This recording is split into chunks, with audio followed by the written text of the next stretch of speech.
It's a no-brainer that so many Dragon Ball players, like I said earlier, it's a natural progression. Yeah. If you're going to be good at that kind of, not only that, but the pace as well, the absolute speed that 2X demands of you. It's one of the more, I think, reaction-demanding fighting games out there right now. There is so much to look for, whether it's parry, whether it's anti-airs at the last second, whether it's just blocking a mix and trying not to block with your face and die. Yeah, it's easy to get smoked. Wait, are we in this? Is this our very first match? Combo breaker. Here we go! We got the Ninja Squad out. Akali, Ahri for both of them. This team is very, very good, very mobile. First hit and first blood we see player 2. I'm assuming this is Zane. He's been rocking the black and gold all weekend long. So Zane in the black and gold, Hikari in the green outfits. What an answer. Knowing that with that freestyle tag, you're going to be going in to push the advantage, immediately answering back with the air shurikens to say, sit down, son. Nice anti-air, but just didn't have the right spot on the screen, and the screen got held by the assist there for a second. So looking for the air approach. Doesn't have the Akali assist behind, running in behind the dart, and just gets out of there. Nice confirm early on from Hikari. Going to use the kunai for the OTG. Get the rest of this combo with Akali, but a little too scaled. And there's a punish.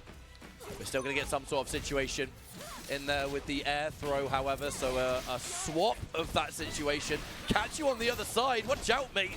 There ain't no breaker available, so this is going to be all guaranteed. We're going to take some really good damage here. We're going to go for the hard tag, and that's a dead character. Totally. Yeah, the Azuna drop for the kill. First blood to Zane, who's been on a heater all weekend long. I've been very impressed with this play. He's a very strong player. Go back. Thank you. You didn't see nothing. It's all good. And there is just barely meter for the orb combo here, so should be the tag launch after the S2 over to Akali to get the job done. Her Azuna drop does 1,000,000 damage. So I just swear it doesn't scale, man. Yeah. you get that tag launcher, you go for the Azuna drop, and it's thank you very much, mate. Doesn't really matter how much health is left on the table. Round 1 going to Zane, very comfortable with that. And even got the wall cling combos off the tag launch as well. Those are not easy to do. There it is, her lariat plus the Ahri assist. Going to use this combo to combo after the tumble as well. Nice, I like the combo choice. Nice and simple. Drop the orb. Look for the tag, and it's not a meaty, so it gets baited. Yeah, hard call out there on the parry. I mean, those kind of parry situations, I think it can be useful to establish that you're not afraid to pull the trigger on that kind of read, but with the risk! We were talking about happy birthdays. Here comes another. That is going to be a dead Akali, and now Ahri all on her lonesome. We're going to get good damage here. We're going to go for a knockdown, and we're going to find out what's next. The Shroud, looking for the air. Good block on the overhead. The push block keeps you alive for now, but the question is, say Jam, how long can you withstand? Zane just running away too. He knows he's got such a big lead. He's got more break meter. Both characters alive. Sets the dart. Look for the air-to-air, but now chance for Hikari getting the break off the table. Get out of here. That's super from Ahri. So good at just basically clearing out any obstacle on the screen, and now a significant hit. That is big. A lot of damage on this Akali as well. That's a big starter. Has orb super available. Does not spend it. Super assist is available. Pulls up. Looks for the air-to-air. Jumps out. Calls the Ahri. Oh. And rips the level 3. It's a hit, and that's the game just like that in the Blood Moon. Yo, I mean, like, I think that's saying a lot in this game because so many of these level 3s are sick. That is one of the ones that goes hardest. Yeah, that one is really, really good. They definitely pulled up for Akali. They're like, we're spending some money. People are going to buy this character for sure. So many of the characters just have aura of those level 3s. Warwick as well. Bruh. Yeah, Warwick is really good. That's game 1 Zane, just like that. His Akali putting in a lot of work. I think this is definitely a character he looks very comfortable on. The S1 puppeted, and now it's mixed up behind the dart incoming, but the push block from Hikari negates a lot of it. Nice, he just runs up, finds a 5M, and it's going to hit the wall here with the air S2. Defense has been pretty decent so far, but I mean, in a game like this, you really can only block for so long if those layers are established. The push block is good. Looks like, unfortunately, you are going to get opened up. The break is used, not necessarily to save the damage all the way, but just tag in. We need to regenerate that great life, but will you have a chance? Opened up again. And you've seen this combo once or twice. Let's go for it again. Yeah. I don't think we're quite going to have enough to kill, so we are going to have to set this one up. Exactly, looking for the chase. It's a back roll. S2, nice jump in. Got to be a break there. Puts out the dart, and now the chase down with Akali on the ground, trying to cut off the options. And just running away, looking for the lariat plus assist. That back assist. That backwards movement is going to make it so hard to approach. You know, you have no choice but to make something happen. You're so far down on life, but can you find a safe opening to go in there? Hikari using those kunais. He's really, really a big fan of them compared to, I think, most of the other Akali players I've seen. A lot of people use her air options, her like jump age. Hikari just leaning on that that kunai and the jump in, the surprise attack. Well, the air kunai was kind of how the first hit from Hikari landed in the entire set, but was mostly used to shut down forward movement, stop the advance. Now tag. Oh, baits out the wake up! And there we go, Hikari. The signs of life, getting yourself back into the game. It'll be a while until Fury's available too. However, oh dear, Sajab. Yeah, that was a clean hit, and now both about to have Fury as well. Level 3 available on this Akali, so it can be very scary very quickly. Zane with the down fireball, calls the Vajra, it actually, we have to parry with, and now chance for Zane, he gets the hit!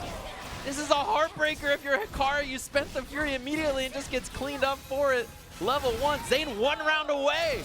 The worst case scenario, you pop that comeback tool, it immediately gets spent, you're going into match point down, and your opponent so nearly has a breaker of his own, right? So you can start going a bit crazy, you can start taking some risks. Oh, the side switch, watch your head.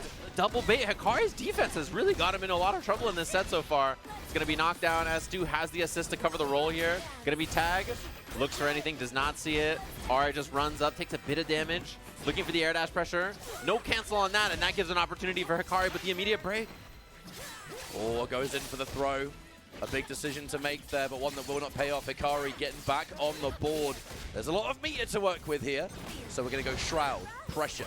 Oh, that's a good catch as well. Dead character, but a happy birthday just for bonus damage.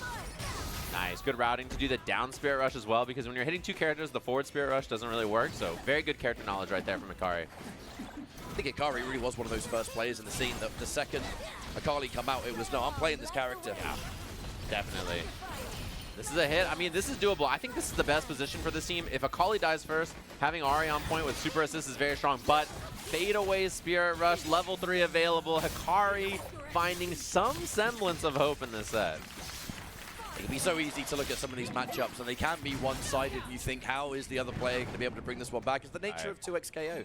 So momentum-based. All it takes is one good sequence, one good turnaround, and before you know it, she's on the other foot.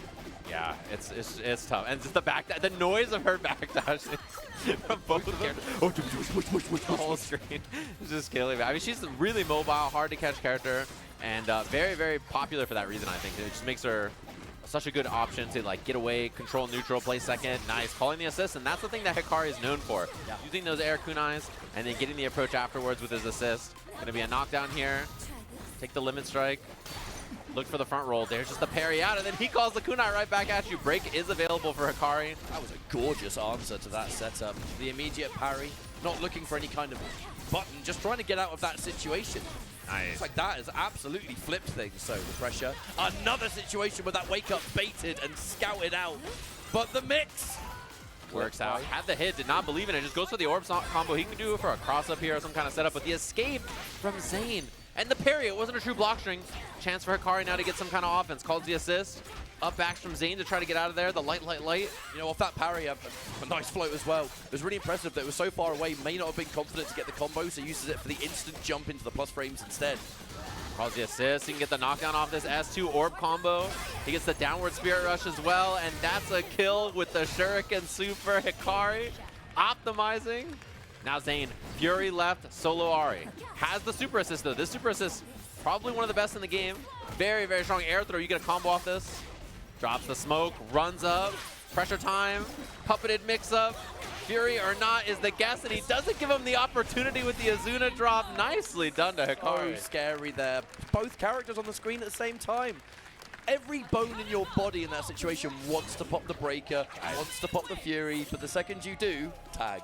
Yeah. Tag and block. Yeah, it's brutal. And so that's the power of having your characters on the screen, right? Whether you have like 2x assists and you call your assist twice and then tag, or freestyle where you can like double tag and stall time. You know, using your fuse to get that extra time is really, really nice. Zane back to character select. Having a think, but just relocking in the same team here. I feel like using your tag on reaction to just guarantee punish those breaks.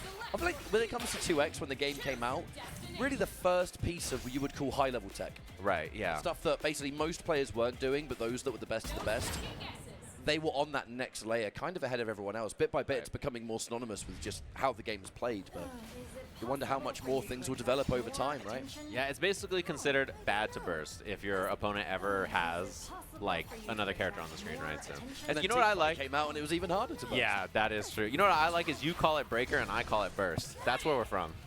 That's a sign of our DNA. I guess technically both wrong. Both wrong. That's what I mean. Yeah, they're both wrong. It's not a burst, it's not a breaker, but Hey, like, this tournament's called Combo Breaker. Allow it. true. When you said breaker, I was like, that's the MK in you. I respect that.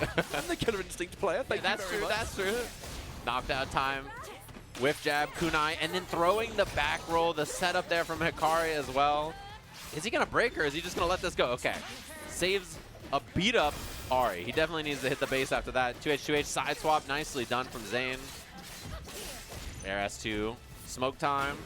Looking for the roll. Air kunai. Both of them dropping the kunai the ninja way, but Hikari getting the better of it into the corner. He just wrestled so much control of this setback. Oh, miss. Oh my lord. Back throw, more than likely an attempt to break or something similar, but if we take it, then all the power to you. Switching things on their head. By taking all that damage previously, look at how much meter Zane has to play around with. Almost 6 bars, and there it is. That's his Nindo way. Puppeted mix-up time, air dash. This is going to be the end of Ahri on block. So now it's Zane just solo Akali here. Can't get the parry on that. Air kunai doesn't have assist. And look for the push block. Stagger pressure from Hikari looks so good. Does he rip the Fury or not is the question. I imagine probably not, but I feel it's such a hard comeback to make. You also have to think of the next round and the fact that it is 1 game left to go. It's a scary, scary, scary position to be in here. However, comfort zone.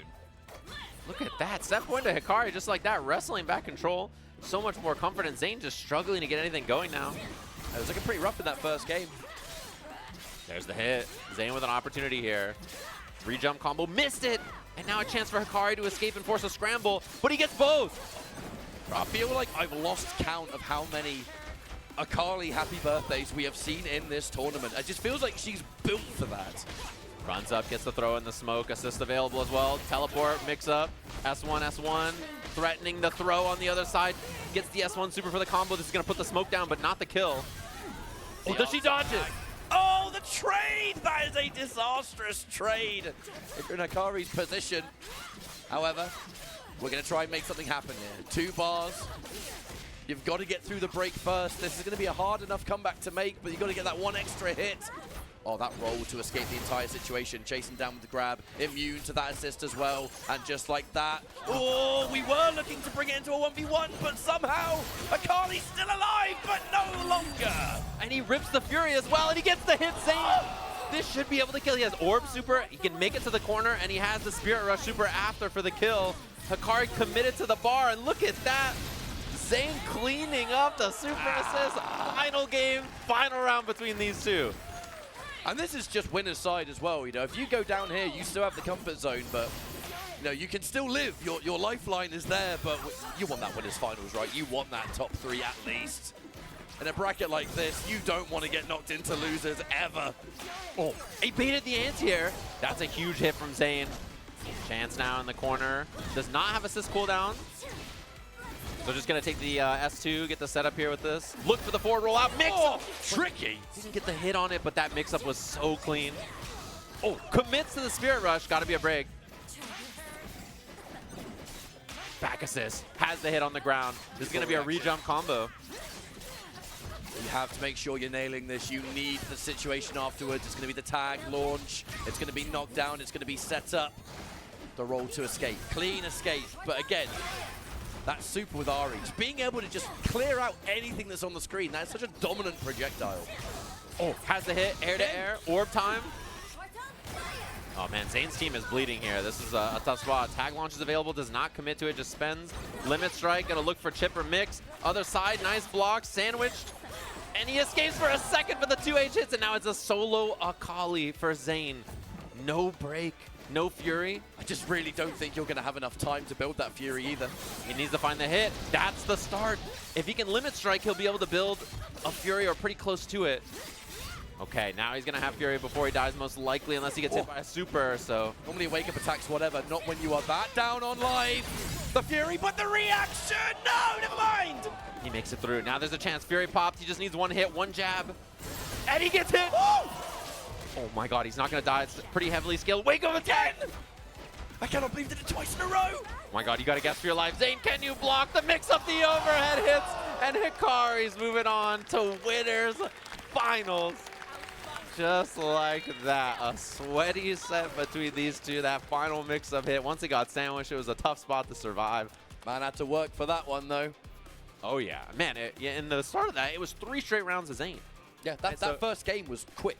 Yeah. Really fast. It was like Hikari scrapping for his life from behind in this whole set, and then really just wrestling back control. That last mix-up was the nail-biter or not. If you have to deal with Fury Akali just running at you and hitting jab into, like, killing you from 80%, it's going to be pretty scary.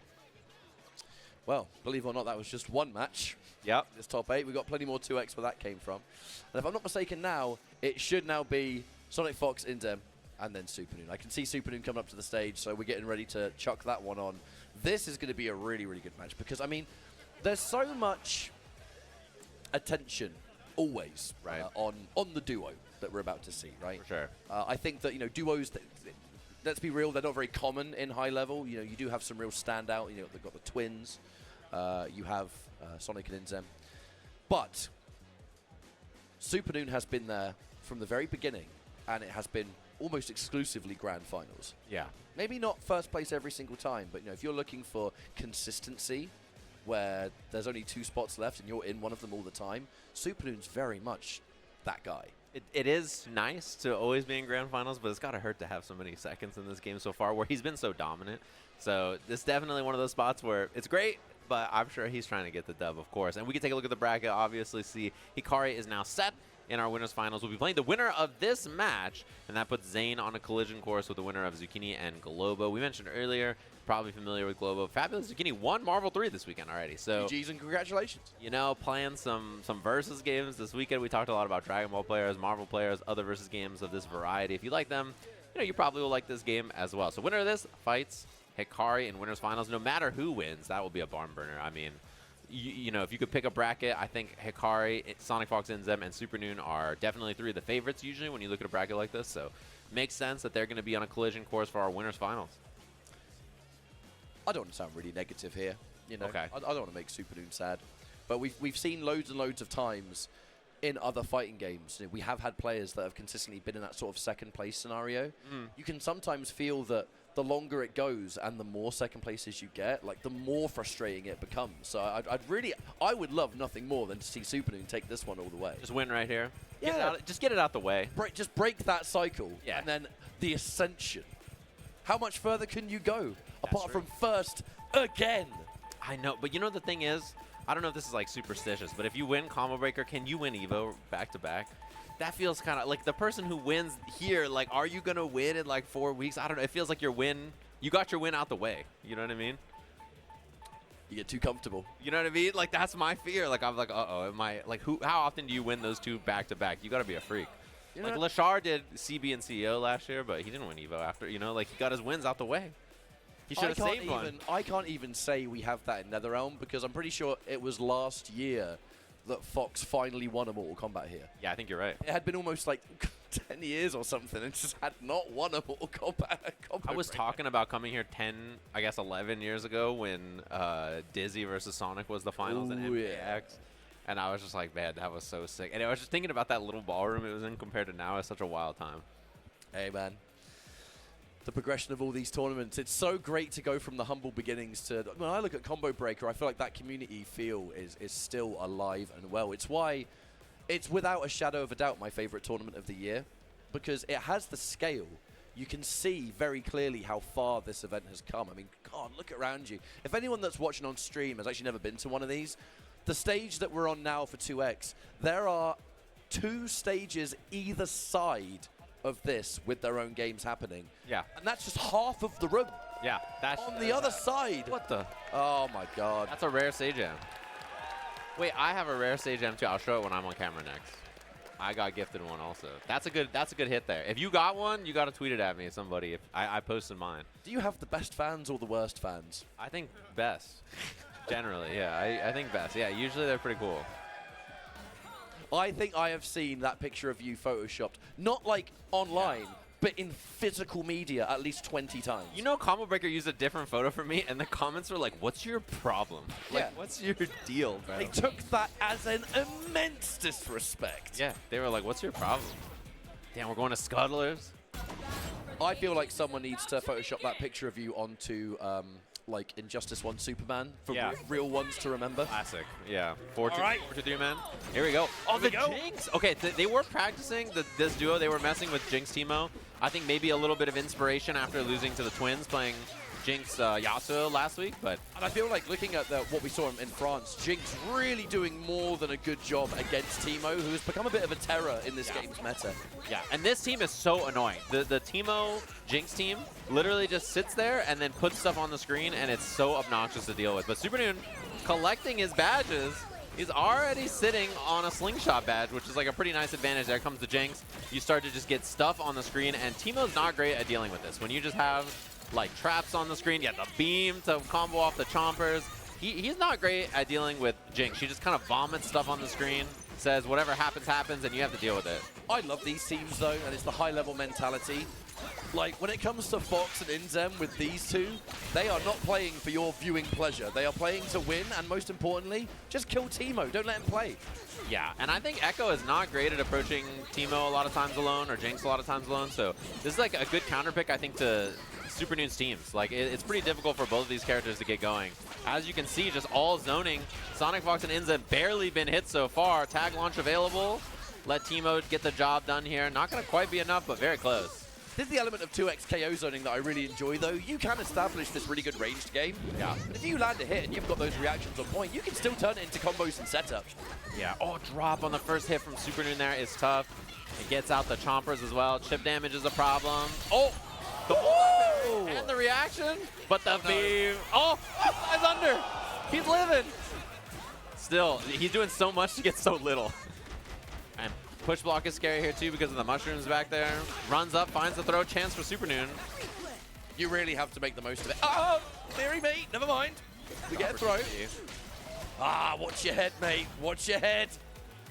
After all that, it was Sonicfox and Inzem that lost the first character. Yeah, but they have such a huge lead still. Fury Jinx. Oh my god, that's going to do so much damage. The chip as well. S2 comes out. Supernoon on the prowl. Nice block. Dash cancel. Looks for the level 3. The bait! And Inzem with the punish, actually, not Sonicfox. So now there's 3 seconds left on the clock. Level 3 still available for Supernoon as well, but can you get near enough to pop it? His little legs, he's trying his best! He's too little. Edna mode just running across the screen. No capes. If only he had longer legs in that encounter, man. Dude, why didn't Teemo just spawn with longer legs? We'll see that in the next patch notes. Just getting out the mushrooms early. Real zoning game. I mean, zoning is pretty good in this game, especially with tag being able to save yourself. Like, there's a lot of characters who can just set up, establish, make it very annoying. The traps come out on the screen, mushrooms. I like this choice. I think this is a good team for them to play. They'll play Ahri, I think, into other shells, but in this one, I think it makes a lot of sense to play this team. And dude, they are just vomiting stuff on the screen, making it so difficult to deal with. That's what they do best. Ekko doing his best to kind of deal with those mushrooms as he can, but oh dear. We're going to get clipped now, and that's all damage that... Look, anytime you get hit in this kind of situation, Okay. you kind of have to look at the frustration of what comes next, because you know they're going to go back to that full screen eventually, and you have such less resources to work with to make your way in. Oh, and we're looking to get the poison as well, which is even worse. Yeah, and that's going to be the kill. No problems for Inzem. Supernoon basically did not play the game. I think his team is not great at fighting this duo, to be honest. Like, both these characters. It's a little difficult to make it in a lot of the times, and especially with tag to save you anytime you do make it in. It's pretty tough. I like that Sonicfox just ran under there as well, did not commit, and Supernoon just getting gatlinged up. That's going to be the combo into the shroom. Tag launch, level 3 available. GG on game 1. Supernoon got shot. It's the layers of the high-level play. You know, Fox and Inzem, they understand this game so much. They're very much kind of a step ahead of so many other players where you're so versed in the game's mechanics, you look beyond that and go, right, we're against this player with this team. We can totally try and counterpick this. Yeah, I like starting Ekko first as well. Trying to, you know, maybe like put the Teemo stuff out there and use it to cover him. But it's so cool to see like a zoning team. Like, we haven't seen this as much in this game, but I think it's pretty strong in this version of the game, especially in duos. And we'll see that just simply develop as time goes on. Obviously, we've got team fight in the future. Not sure if they'll be using it. Lovely, lovely punish on that. And back in with Jinx. I love the idea, you know, get Jinx out there as much as possible at the moment. It's not just the range here, but it is the buttons. Lovely parry to shut down the electric stuff. Looking for the tick throw, but the perfect push block there from Supernoon as well. Nice challenge. Teemo players love to run up and do throw there. So I think that was a really good choice to challenge from Sonicfox. Get extra damage on the fireworks because Zap's not available. Get the trap set up. Back S1 to snipe. What a pickup from Inzem as well. Should be the kill on this Teemo here after the tag launch. And just like that, Sonicfox Inzem back to the same strategy, same game plan. I tell you what, that's some of the cheapest stuff in this game. When you you put things on the screen when the screen isn't even showing it. Yeah, you can't even see it. They're just you just need that sixth sense. You need to know it's coming. Yeah. Only experience will teach you that. But I've got to say, zoning team or not, a swift match point for Sonicfox and Inzem. Yeah, round start, time winder hits, but again, this is tough. It's an annoying team to chase, this Teemo Jinx team. They're just so good at putting stuff on the screen and just making your life tough to get in. Like that, Travis putting up in the air, minigun, and even if you get some hits on Jinx, like it's not gonna matter too much as Teemo gets the setup.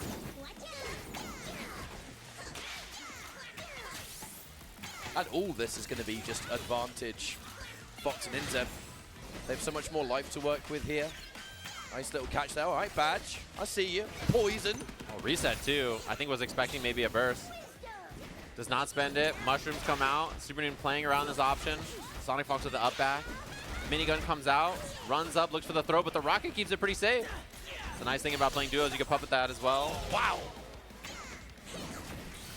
There's a rather significant level of coordination here. We're tagging in. Tag just to punish. That super laser. Double parry on the projectiles. Back S1 fishing for the anti-air.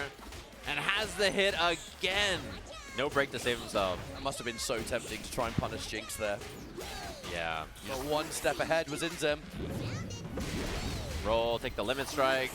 Mushroom, Oki, dash or not. Instant overhead. Oh, no. And that's a character down. Teemo all on his own, and so much work to do. That hurts, and is very likely going to be all she wrote.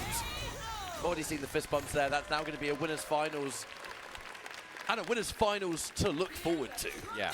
And I'm so curious because I expect that they'll be back on the Ahri on the next one as well. So we'll see a different team from them, a little counter picking that we see early in the game's lifespan. Cool to see. And like, yeah, I mean, it's fun to watch because we haven't seen that much zoning in this game from, you know, certain teams play it obviously and do it for sure, but that was just all zoning. I think it's a good choice as well because Teemo himself gets zoned by Jinx. And then Ekko, I think without help, it's like, and depending on his assists, it's a little annoying for him to chase Jinx and Teemo. So, you know, just didn't have a lot of help to get in there.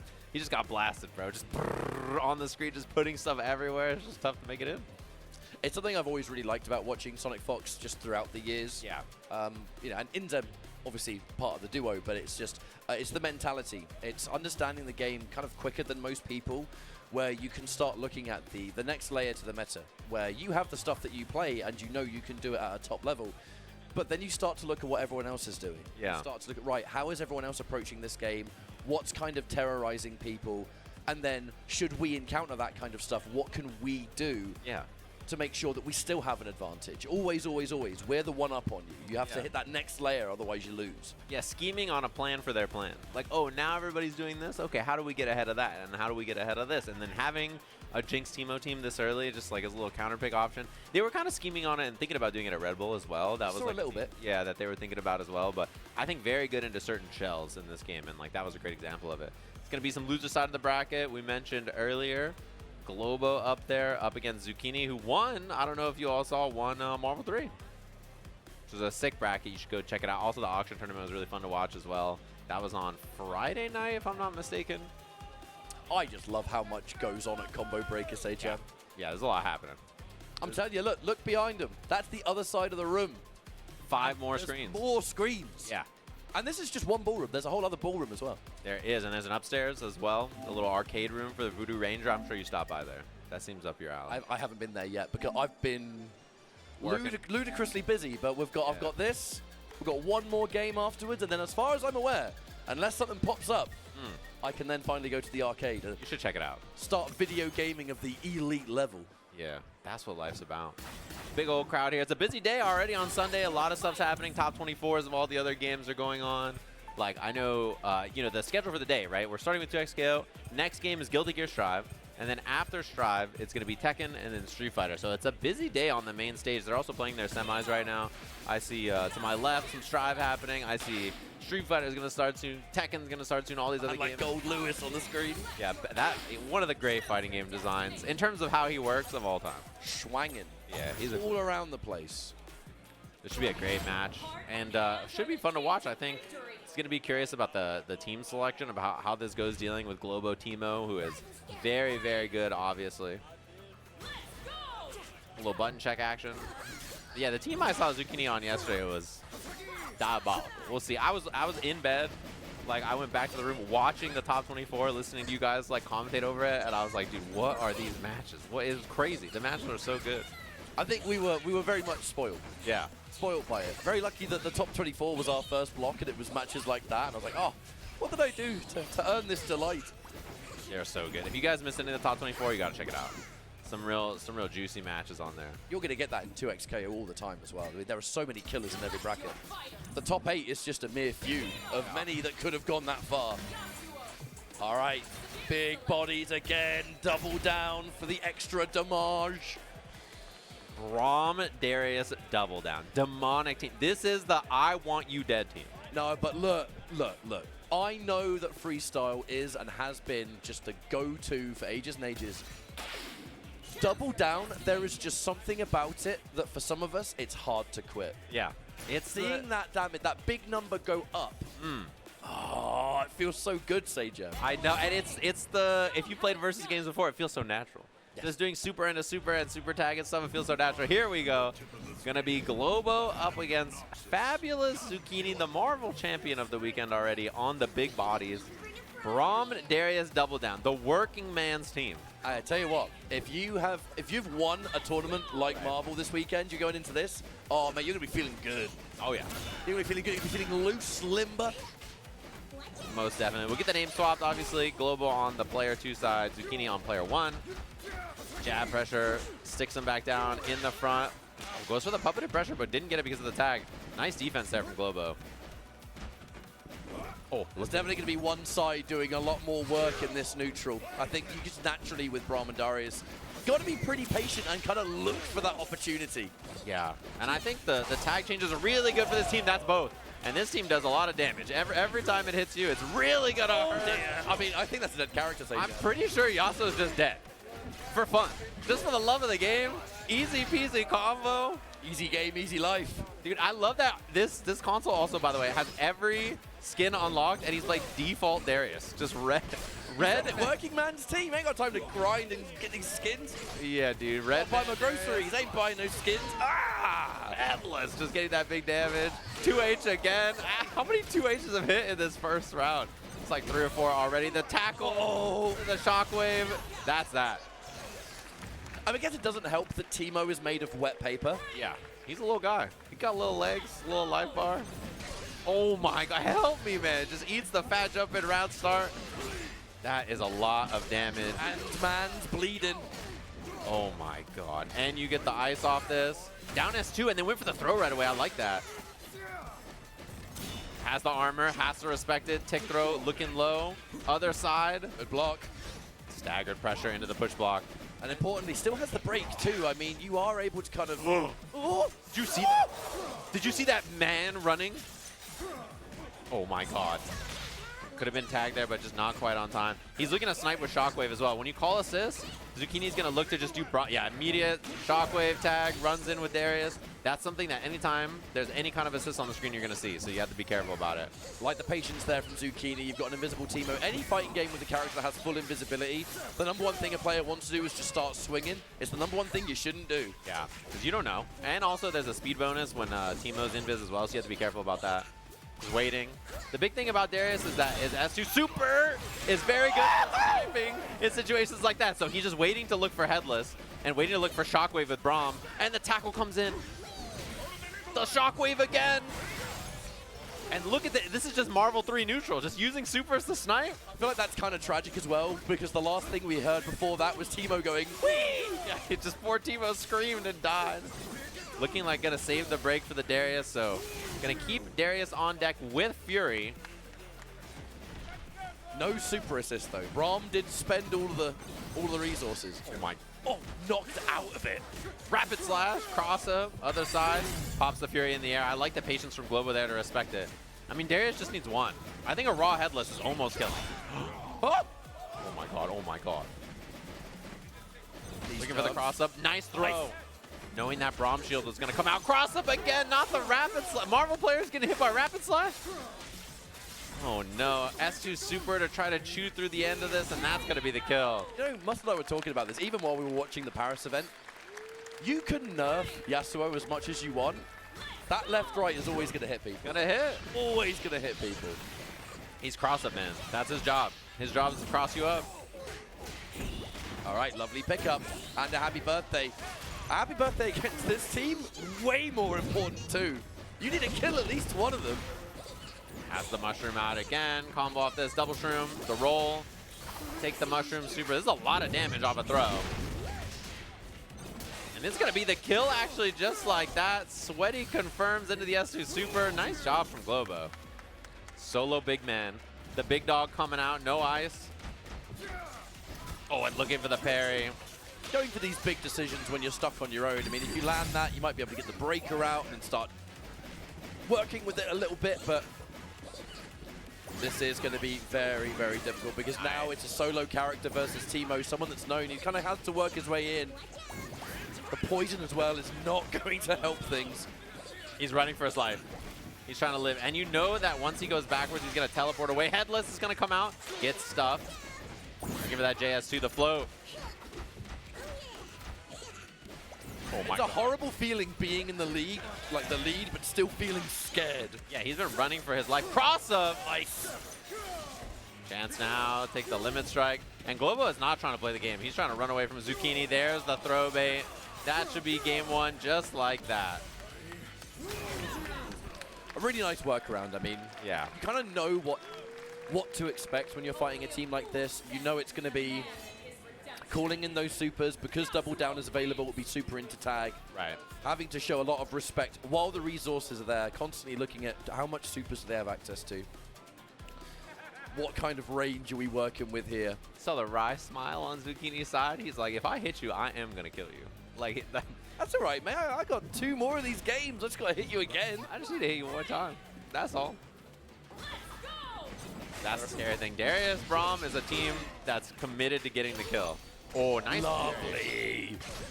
And huge because big damage incoming. Gonna go for the tag. The break has been forced, but now you get clipped. You have nothing. Just. Gonna be tag here into Darius for the damage after on the ice. Headless into the ice. Oh, it missed. And tried to bait the throw. Nice defense from Globo there. Fish and oh my god, the hooks into the hooks. Yeah, Teemo had no interest in going near that. We're out of here. Oh, he aimed the Poro at the Poro. Didn't hit him though. Sweep after the push block, trying to find it. DP's out. Has no meter though for the super. Oh my god, trying to bait a throw, does not find it. Looking low. Good choice of the retreating guard though. That charged heavy from Darius. I mean, you really want to shut down any plus frame, especially with Braum coming in on the other side.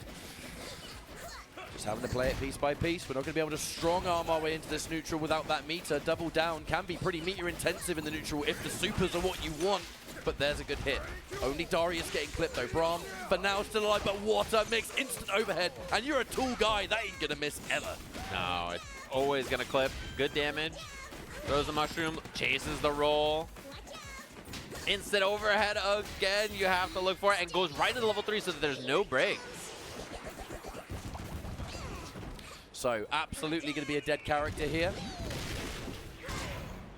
Chewing through that Braum life bar. So now Fury, Darius.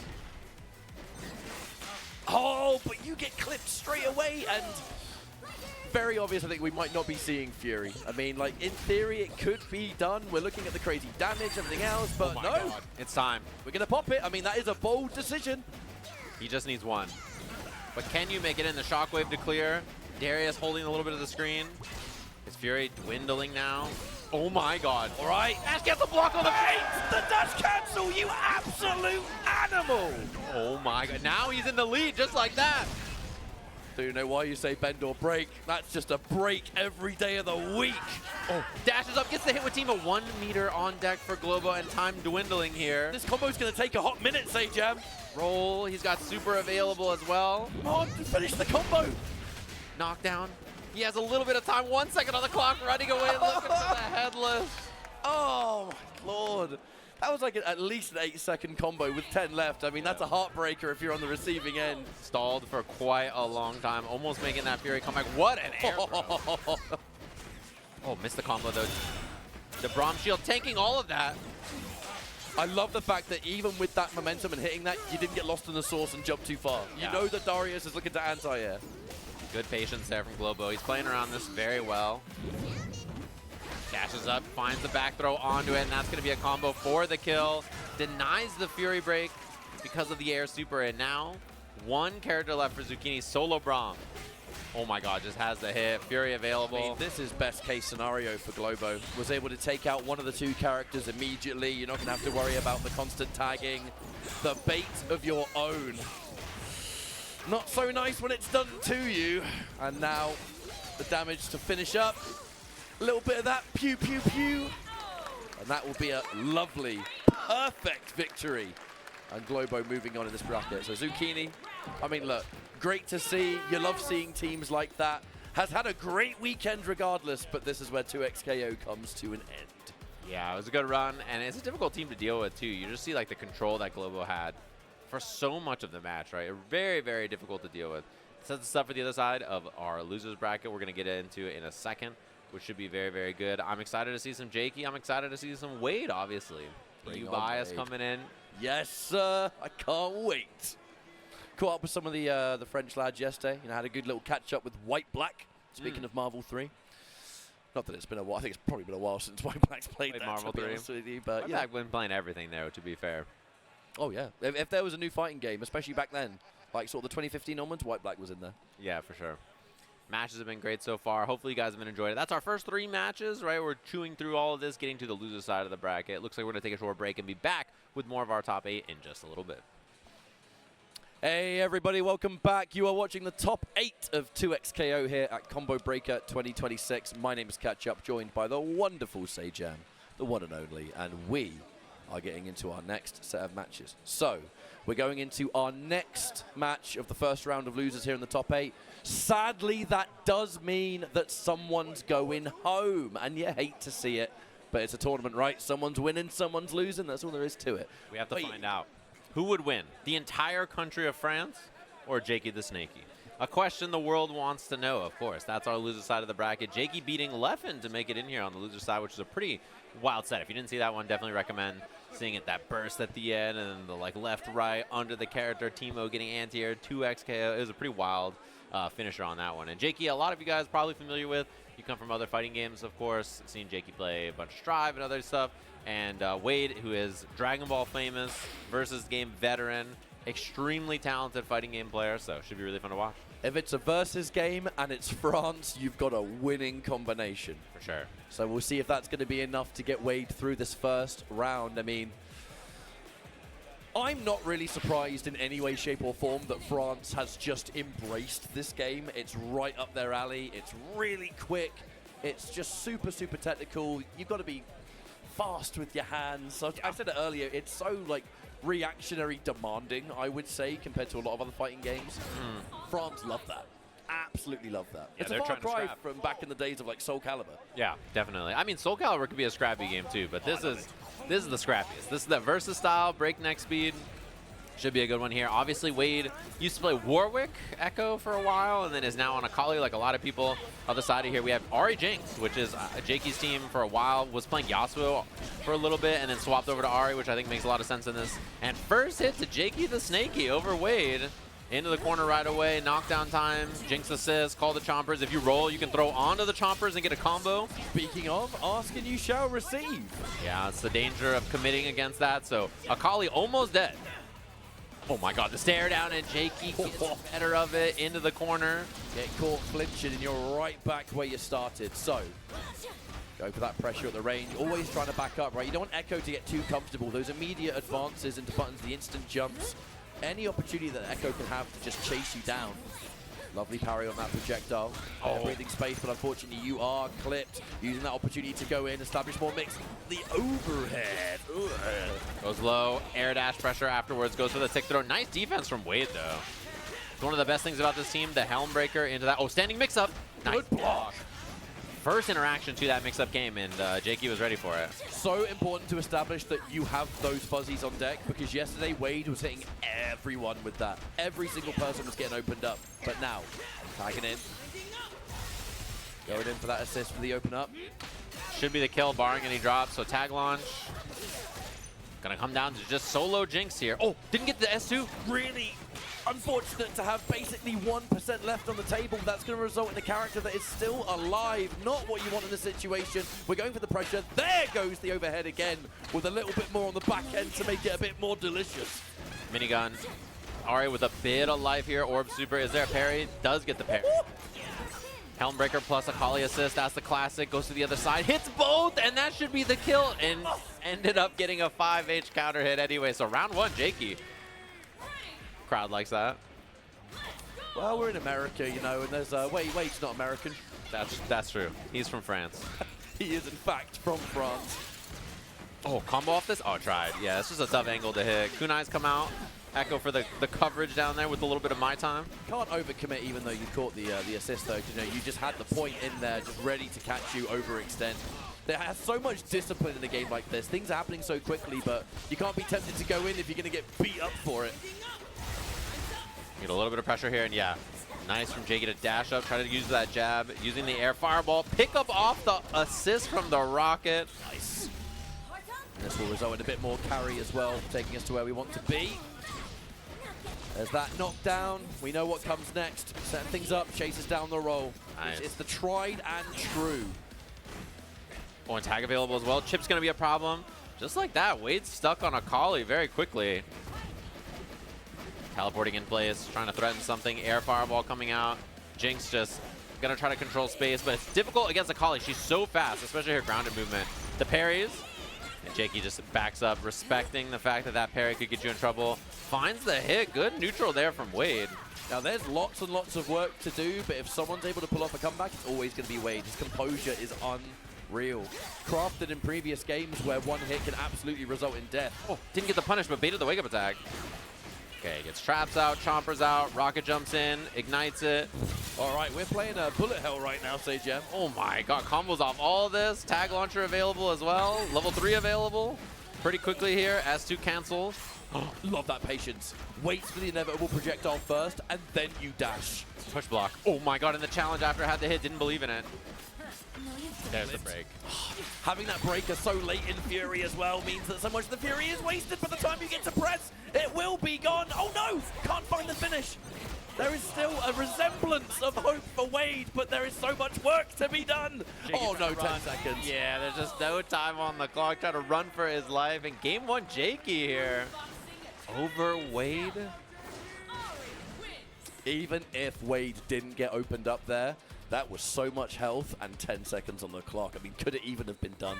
Mathematically, could it have been done? Yeah. Wade back into it. Starts with the S1. Dashes under. Great dodge from Jakey right there. Gonna hit the choppers in as well.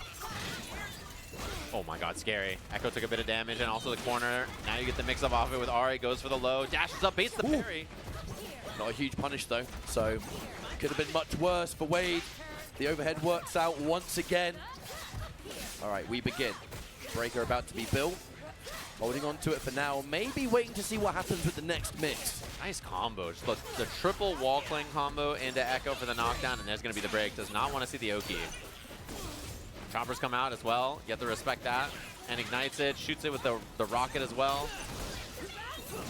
Oh, that stuff's wow. Oh, I think that was a bait attempt from Jakey, but unfortunately just gets back on him for his trouble. Wade having to be super careful as we progress here. Does have the comfort of the break. Yeah, and then the Might be able to be a bit of a risk taker if you want to be, or just something else. projectile's going to come back. Wonderful block. The retreating guard just to shut down anything else. Maybe an assist would come in. Look at the stagger pressure here from Jakey too. Just Oh! But didn't get the confirm on that. Gets the roll and then gets the pickup. Has the meter for the kill here. All right. This game looking significantly better for Wade and still has all the pieces to get the rest of this round done. We've got 1 meter apiece. Getting stuff on the screen, but solo Jinx comeback going to be a little difficult here. Trying to hit the trap back in. And there's the big jump in, say Jam. Right off the parry too. Jump in, getting extra extended damage. Wall cling combo with the Akali. Drops it though. And level 3. Of course, every Jinx player loves a level 3. Right, what are we going to get from this? Bit of breathing space, perhaps. Assist does take move, shows damage. Oh my god, what happened there? Got fried. Overhead, of course. Oh no, my head. Oh my god, Shaky has a chance here. Gets the chompers out as well. 9 seconds left on the clock. This could be a disaster for Wade. Jakethesnakey almost has Fury too. Not that it matters. Watch your feet. 3 seconds left. Jakey's got to try to run, and Wade's going to try to approach. What's going to happen here? Runs in, whips the dive kick, punish. Oh my god. Oh my. He stalled his own time. He ripped the cord and stalled his own timer there. Unfortunate for Wade. Set point to Jakey. It was looking so good for Wade, and then before you know it, level 3, super assist, and then all the health's gone. Every Jinx player is going to mash a level 3 when you get near them. That's just how they work. It's just in their blood, you know? Oh my god, 2H. Minigun cancel, stalling for that Ahri assist. Is up now. Doesn't even tag, just says hit my assist. I'm just gonna set up, get more chompers, more monkeys on the screen, just chilling, relaxing. It's very difficult to deal with all this stuff that she can put out. This is looking like the last dance for your boy Wade. Needs to get something on deck right now because there is so much to do. But I mean, we can't look away from that momentum that Jakethesnakey's working on. We are gonna get both characters. Not going to result in a ton of damage. It's more so going to even the field up a little bit. The defense, good retreating guard. However, nowhere left to retreat now. Wonderful block on the overhead. The defense, unfortunately, overhead low. Guess what, mate? I'm right behind you.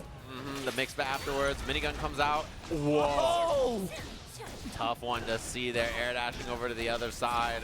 Taste of your own medicine there, say, Jam. Yeah, nasty mix. And now there's meter to threaten a kill here as well if Wade doesn't break. Bang, bang.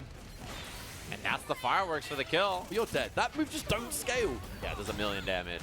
One character away now. Wade on Fury Akali for the tournament. All right.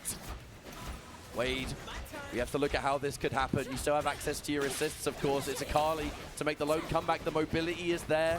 Being able to land those wayward hits. The second Fury is popped. I mean, we're going to have an opportunity maybe. There's no break there for Jakey. That happy birthday is exactly what you want to start things off. Right. Oh, staggered low. Trying to find something. S2 calls the assist afterwards. And the tag. He had the hit. And there's the Fury trying to block it. Did not get the block on the Fury, but he gets to stall some time here. This could be parried. And then punished almost. Oh my god, overhead nicely blocked from Jakey as well. Really good defense here. Continuing to block. Hasn't been opened up just yet. Create some distance. That Jinx assist just to say, sit down, mate. Oh my god. Nice. Oh, wait. What a find from Wade. It's dead even. 15 seconds on the clock. Dive kick whiff. The S1 cancel. Gets big damage off of this. Oosh. Not enough to kill Jakey with a little bit of a chance here. Has to get in though. 8 seconds on the clock. Is she even fast enough to make it over? And the Time Winder super assist stalling. 3, 2. Air throw. No time for Jakey though. Happy to take that air throw. We do not have time to extend, even if it were possible. Right. It's still match point for Jakethesnakey, but Wade, the sign of life. That's the exact shift of momentum you're looking for. Right. S2 connecting. Roll for the pickup. Nice on the OTG. There's the break. Gets the chompers out, shoots it with the minigun, ignites it with the Ahri bomb, air dash, and again, I think Wade thought that was going to cross up, ended up staying same side. All right, a wonderful opening here. We're going to get ourselves some decent damage. We're going to set up. Chases down the roll once more. I feel we just see that so many times. It's such an amazing answer. And just like that, poor old Ekko is done and dusted for what could be the last time in this set. Solo, Akali. Oh my god, scary. Just takes the dart afterwards. Nothing too scary, just backing up. Teleport hits. Time Winder, and that's both. Nice.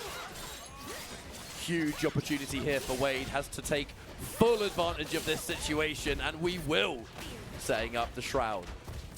Looking to press some buttons here, but unfortunately caught on the other side. The Fury, once again, has been forced. Stalling it with that freestyle tag. Oh my god, the Time Winder did not hit. 5H hits, combo into the corner, only going to be the super. This is going to take a while too, because we're going to get the knockdown. Pressure next. Air S2, Ekko comes out to try to cover it. The combo, oh my, almost reached into the skybox. It's just too high up. Running out of Fury now. Ekko assist comes out, air-to-air counter hit, about to be burst. Gets out of there. No more Fury, but there is a level 3. Wall cling, nice combo from Wade. He did kunai wall cling, call Ekko. Oh my god, the movement. And now the level 3 becomes very, very scary on both sides. Should you find yourself an opportunity, it's the overhead. We do manage to pick it up as well. The Shroud to go in, a throw tech, saving the skin. He had the level 3 off the S2 there with Akali as well, did not spend it. And now Jinx threatening it like level 3 when you get in. The hit, it's going to be a combo.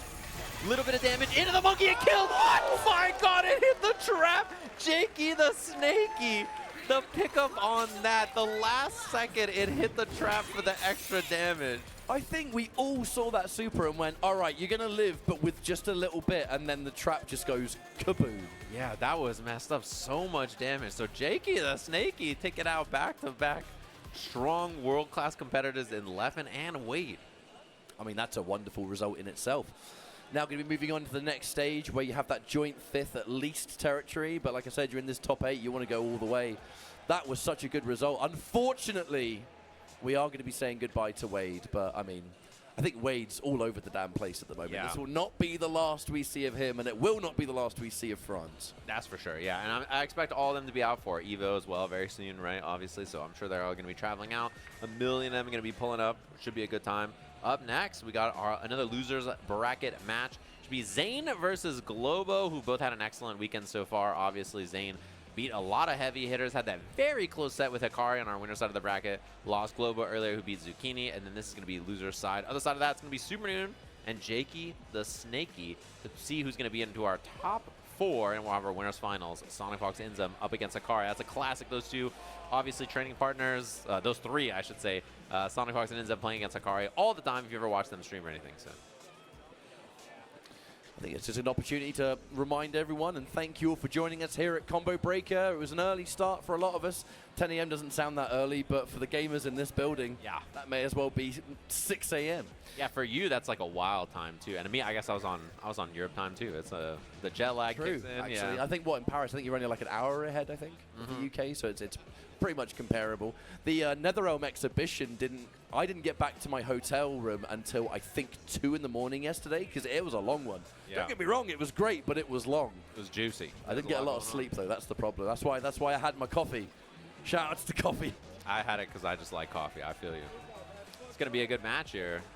Excited to watch this one, of course. Match has been great, and I see the semis are happening for all the games today. There's obviously a lot going on. I see Strive and Street Fighter and Tekken and 2X. Obviously, those are the 4 games you're going to be watching up here for our top 8s. It's a really exciting time for a tournament like this, right, is when you hit this point where you start to hit the top 24. You're starting to figure out, right, who's in the top 8. Right. The thing is, though, while it's exciting for the viewer, it is, in a lot of cases, the most stressful time for the players. Yeah, for sure. So many players, that top 8 is your first objective. You know, getting into the top 8 is great because then you can really start to lock in and try and see how far you can go. Right. But just making it to that in itself is a huge achievement. You are stressed if you're in that position. Yeah, for sure. I mean, that grind, it also happens usually pretty quick. It's usually like, okay, I played my pool round 2. Oh my god, top 24. Oh my god, top 8. Like, it all happens so fast. Yeah. Where you have to scrap from suddenly having hundreds and hundreds of competitors to 8 very quickly. And then if you make it that far, you're in the top 8 and it's already just going to be a hectic bracket. So looks like their buttons are checked, ready to go. Especially if the top 8 is the same day as you qualifying. Yeah, that is a lot. That is for sure. All right, we're still in the losers bracket here, folks. So winner makes it into top 4. The loser, unfortunately, bows out, and we'll just have to see them at the next one. Yeah, dude, I looked around. It's top 48 losers over there and top 48 winners over here. Like, it's just so hectic. You got to play in that, and then in like 4 hours, it's your top 8 already. Good luck to everybody competing for the weekend. Dang, Fury burst baits during the button check? Just making sure we got that execution, dude. It's sweaty. You gotta practice those reactions. That is sweaty. Okay, locked and loaded. 4 different characters on the screen. The Ahri, Akali, which has been a very popular team so far. Obviously, Hikari is on the same team we saw earlier. Up against Teemo Yasuo, which is a team that used to be really, really popular. I think back when, especially Double Down was very, very powerful for this team, and Teemo is at his heyday. Now we see it a little less often, but it's still a very strong shell. They have quite good synergy, a lot of good things this team can do. Well, there's the handshake. I think we're getting ourselves situated. Last little bit of warm-ups there. And now we're going to find out who's in top 4 and who is out. Let's go.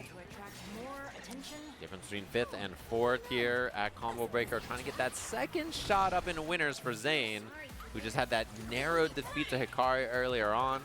And we'll see it here. How's the approach? I think in this matchup, it's pretty important for Akali to get a lot of the approach going, because I think Ahri is a lot worse at chasing this team. So it's going to be up to Akali to get the job done. First hit, just runs it, finds the throw, has freestyle tag. Get this pickup here. S2 knockdown into the corner. Chasing on the roll, gets the reset with the throw. Pretty much the best way this round could have started. I do like the parry though on the immediate. Gotta be careful, you do hit Akali, but you know that Ahri would have been looking to catch you if you pushed a bit too far ahead. There's the tag now, Yasuo. Back out in the mix. Have to be so careful. Just the air dash, the instant heavies, the amount of range they can sport. Oh, a little too far. Had to dash for that 2H first. And that's a great way to beat the throw right there.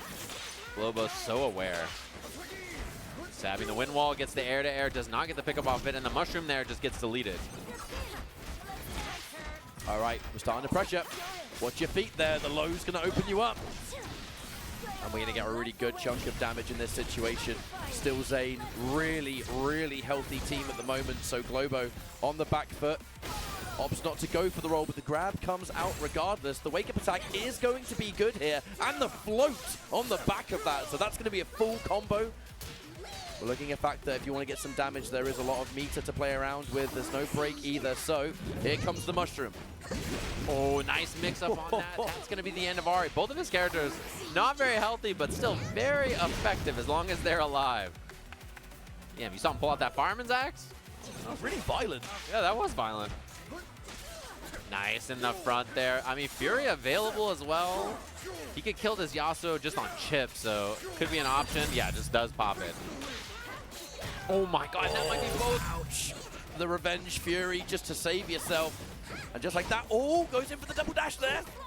Nice, finds the air throw, gets the pickup. The S2 is going to be after that. So round 1, Zane, who's had a heater of a weekend so far, trying to continue it here and lose the side of the bracket. Pushing forward, just a retreating guard like your life depends on it there. Drop the smoke, looking for the roll, and Globo does not commit to it. Does mean that we're going to try to stall for this Ahri assist. Has a couple of seconds left on that. What a parry!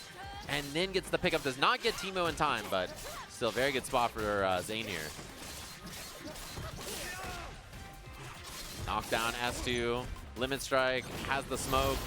Runs in. Has the pressure with the S1 here. Empty low afterwards as well. Catching both characters on the attempted push block. I mean, you get to see the strength of freestyle then and there. You go in with the shroud, you meaty with the assist just to guarantee the pressure. You go for one mix, the mix is blocked. Guess what? We're tagging again. Yeah, we just got the ability to just keep them out. It's almost like a mini team fight anyway. Yeah.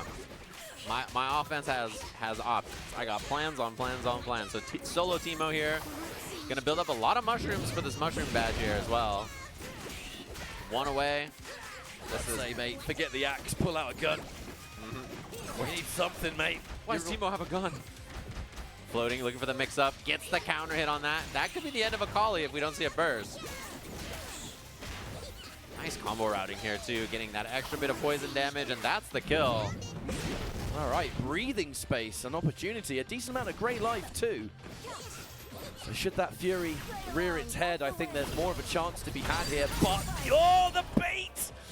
The safety going in for that level 1. I mean, in that instance, really not much reason not to kind of just sit there and expect something. Because even if nothing happened and you didn't quite get the combo you wanted, you still had Fury, you still had way more life, and it was Teemo. So you only really needed to hit him a couple more times, and that's it. Yeah, and her air dash, like, if she's doing air dash pressure like that, a lot of times it recovers so quickly, you can just land on the ground. you're pretty safe. So tough to like break whenever you're getting hit by air normals like that. I like the kunais and the S1 there to clear, but that's what the assist is for. You're trying to beat up those shrooms, and then Yasuo comes to clean things up. Nice knockdown there for Globo. Just looking for simple dart pressure. It does bait out the break there. Tried to ignite the brush, but it just ran out. Oh, cross up, man. And just lets it fall just in case there's a break. And because of that, because you were burst safe, it doesn't mean Akali got to live. I mean, that hard tag is totally understandable too. Just keeping the character alive was so important. It was worth taking that quick risk, making a call out on a throw, but no one home. There's the break. But with the break activated, not going to see an immediate tag. Your ally was far too weak to go in. Yeah, just letting her recover some of that life. I mean, with this team, it is kind of ideal if Akali dies first, but you don't want to give it away for free. Not going to be a punish. Does clear out all that stuff on the screen from Teemo, though. I mean, that's what we saw throughout the entire top 24. The super of Ahri being able to essentially any clutter that's on that screen, power it out, and then take control of the neutral once again. Yeah, and Zane just swinging to try to clear this stuff and get in somehow, but Globo just too much coverage. Gonna be the dig, the roll, air, S1, S1, S2, plus the mushroom assist, charge 2H.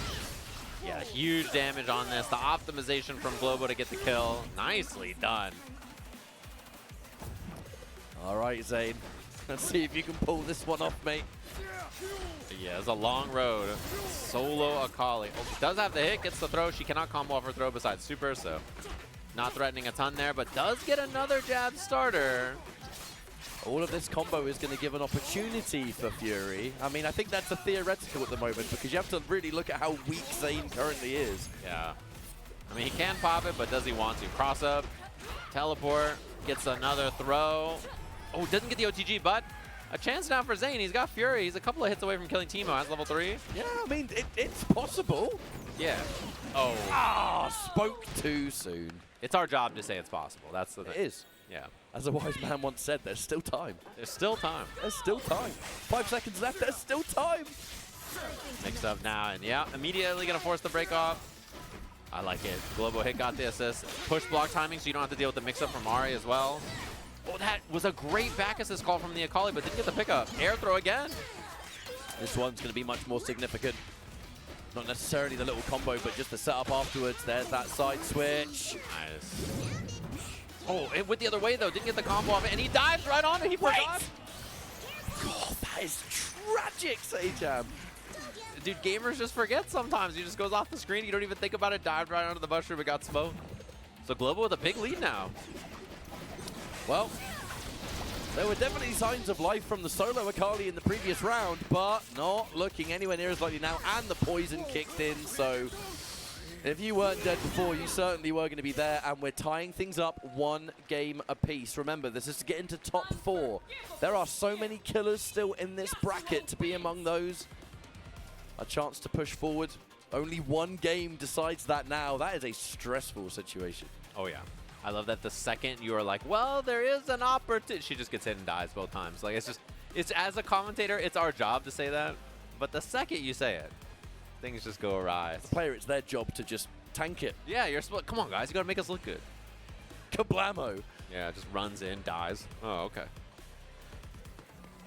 Here we go, back into it. Final game between these two to make it into top 4 of the bracket. See what they got in the tank. Zane just could not get going in the last game. It's difficult against a team like this if they can stall out. Whiffs on the 2H. Teemo float, very, very good for situations like that. Nice break. Stands 2H is the starter, though, and didn't get the combo. Really like that patience there from Globo. Just kind of letting those assists come out. You know there's going to be something established there. When the kunai's gone and the assist, like, right, we can go in now. We can start doing something ourselves. So we go forward. Matches 1, but it's not the point character, so we still have a lot of work to do. Charge roll, mix-up time, instant overhead or low as the gas, and there's the overhead. You get both. Teemo gets to go low and then do the instant overhead still. Very strong mix-ups. Dive, using the Akali assist to cover, and just like that, the whiff, the double tag from both of them to keep it safe. Oh my god, Teemo threatening the darts, gets the throw, does not have the assist for the combo.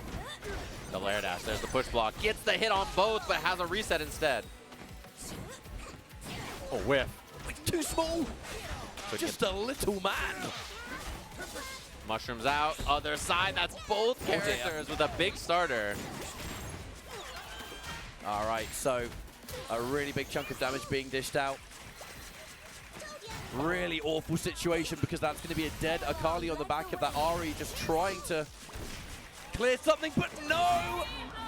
The pipe is better than the magic. That's the problem. You just forget. Ahri Orb Super is so good that you're like, I could just do this. I'm pretty safe, right? And then you just forget that Teemo has a very good answer and a counter. Same thing with Jinx Beam Super. It's the same kind of thing. Well, unfortunately, that is going to be now match point. I say unfortunately if you're Zane, that actually sounded quite disrespectful. Globo on match point right now. Hitting him down, up back into up back. Zane trying to catch the fuzzy jump, looking like Guilty Gear Strive close slash, just can't find it. Beautiful catch on the assist, Mari. So now, pushing forward. There's just so much almost coast-to-coast power. Nice confirm, too. Get the limit strike into the corner, orb comes up, and the wake-up attack. Anytime the Oki looks a little suspect, you're like, I'm doing it. Oh, 5H barely didn't reach. Getting hit by standard projectile and then sort of seeing that poison on the end. So much more punishing than you would expect for something so little. But now the loops begin. Mushroom activate. Nice. Again, spend it. Very good. Immediately doing the super there to prevent the break, too, so that Akali could not be kept alive. But this is optimal for the team. You want Akali dead first. No offense to her, RIP obviously, but because of that super assist. Oh no, anyway. Yeah. Oh no, my Akali's dead. Just call the super assist. It's a flying assist that OTGs gives you a full combo from full screen. It is very good. Obviously, because you just call it like that, and you get the pickup every time you call it. You get huge damage as a threat. It's such a good super assist. I think maybe the best super assist in the game. I'd say thank you, mate. Appreciate that. Yeah, that and Teemo's are very, very good. Oh my, wow. All right, Fury, activate. Here comes Is Teemo. this going to be enough? He's dropping the presents. Oh. Long way away from Christmas, dude. Wow. Oh, God, no. What a snipe. Level 3 available as well. I don't know if it won't kill, so I don't know if he'll spend it. We'll see. Mushroom.